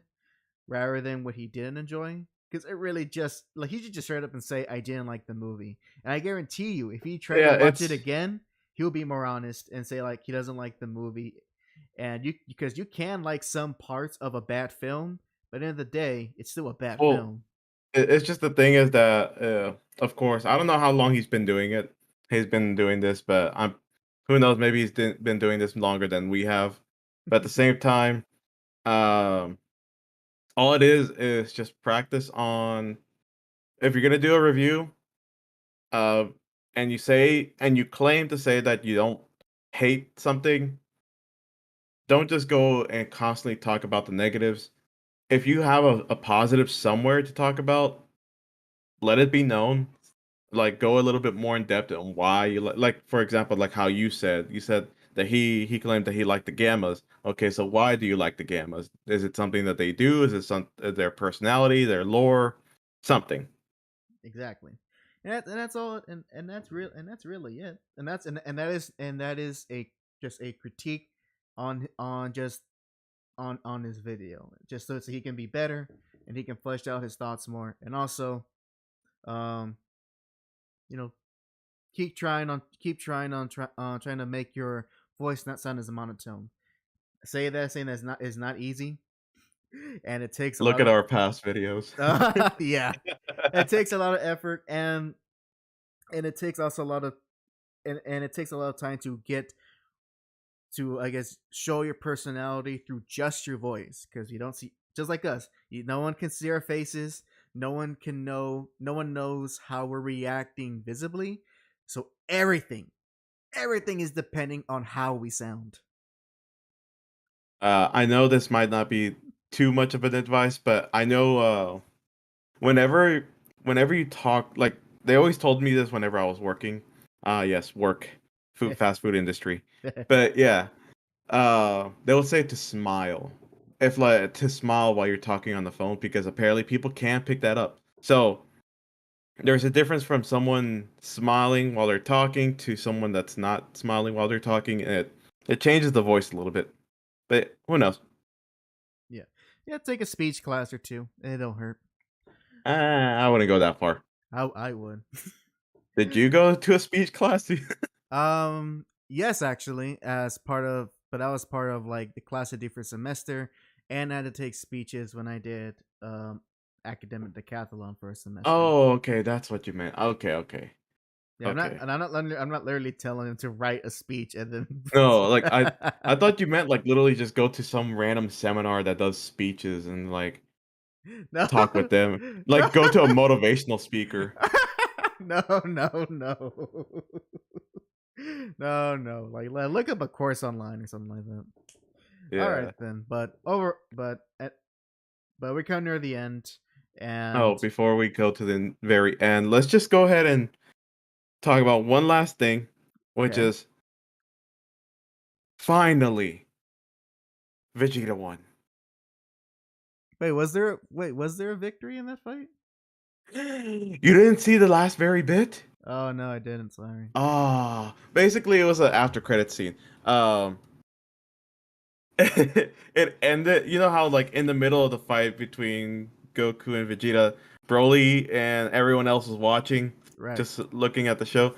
By the end of the after credits, at the after credits, you see Goku and Vegeta. They're like surrounded by full of holes, and they're in hole right now, and they're slowly punching each other. Like literally, it's like a love tap to each other. Wow.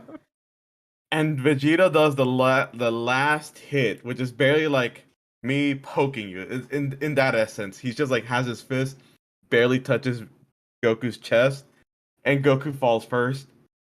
Then Vegeta, and he's just like, and Whis in the background is like, and Vegeta takes the win. Vegeta just goes, yes, finally, I beat him. Dang, I should have stayed, but I was a bunch of kids and had to go to the restroom. But man, and the everyone else, Beerus was asleep. Chile was like saying, "I don't know what's with you guys and this whole macho stuff. It seems so stupid to me, right, Broly? And it cuts to Broly and what was the other guy? I forgot his name. The orange guy. Yeah, I forget too, but I know you're talking about. but those two, they're like hugging each other, crying at the beautiful sight of this ending fight. Oh, dang! I wanted to say it. Let me see if I can find it. Let me quickly see if I can find the after credits. Find the most shakiest footage you can, and we'll watch it off air so we don't get in trouble. True. Oh, Oh, I think I found it. Let me see.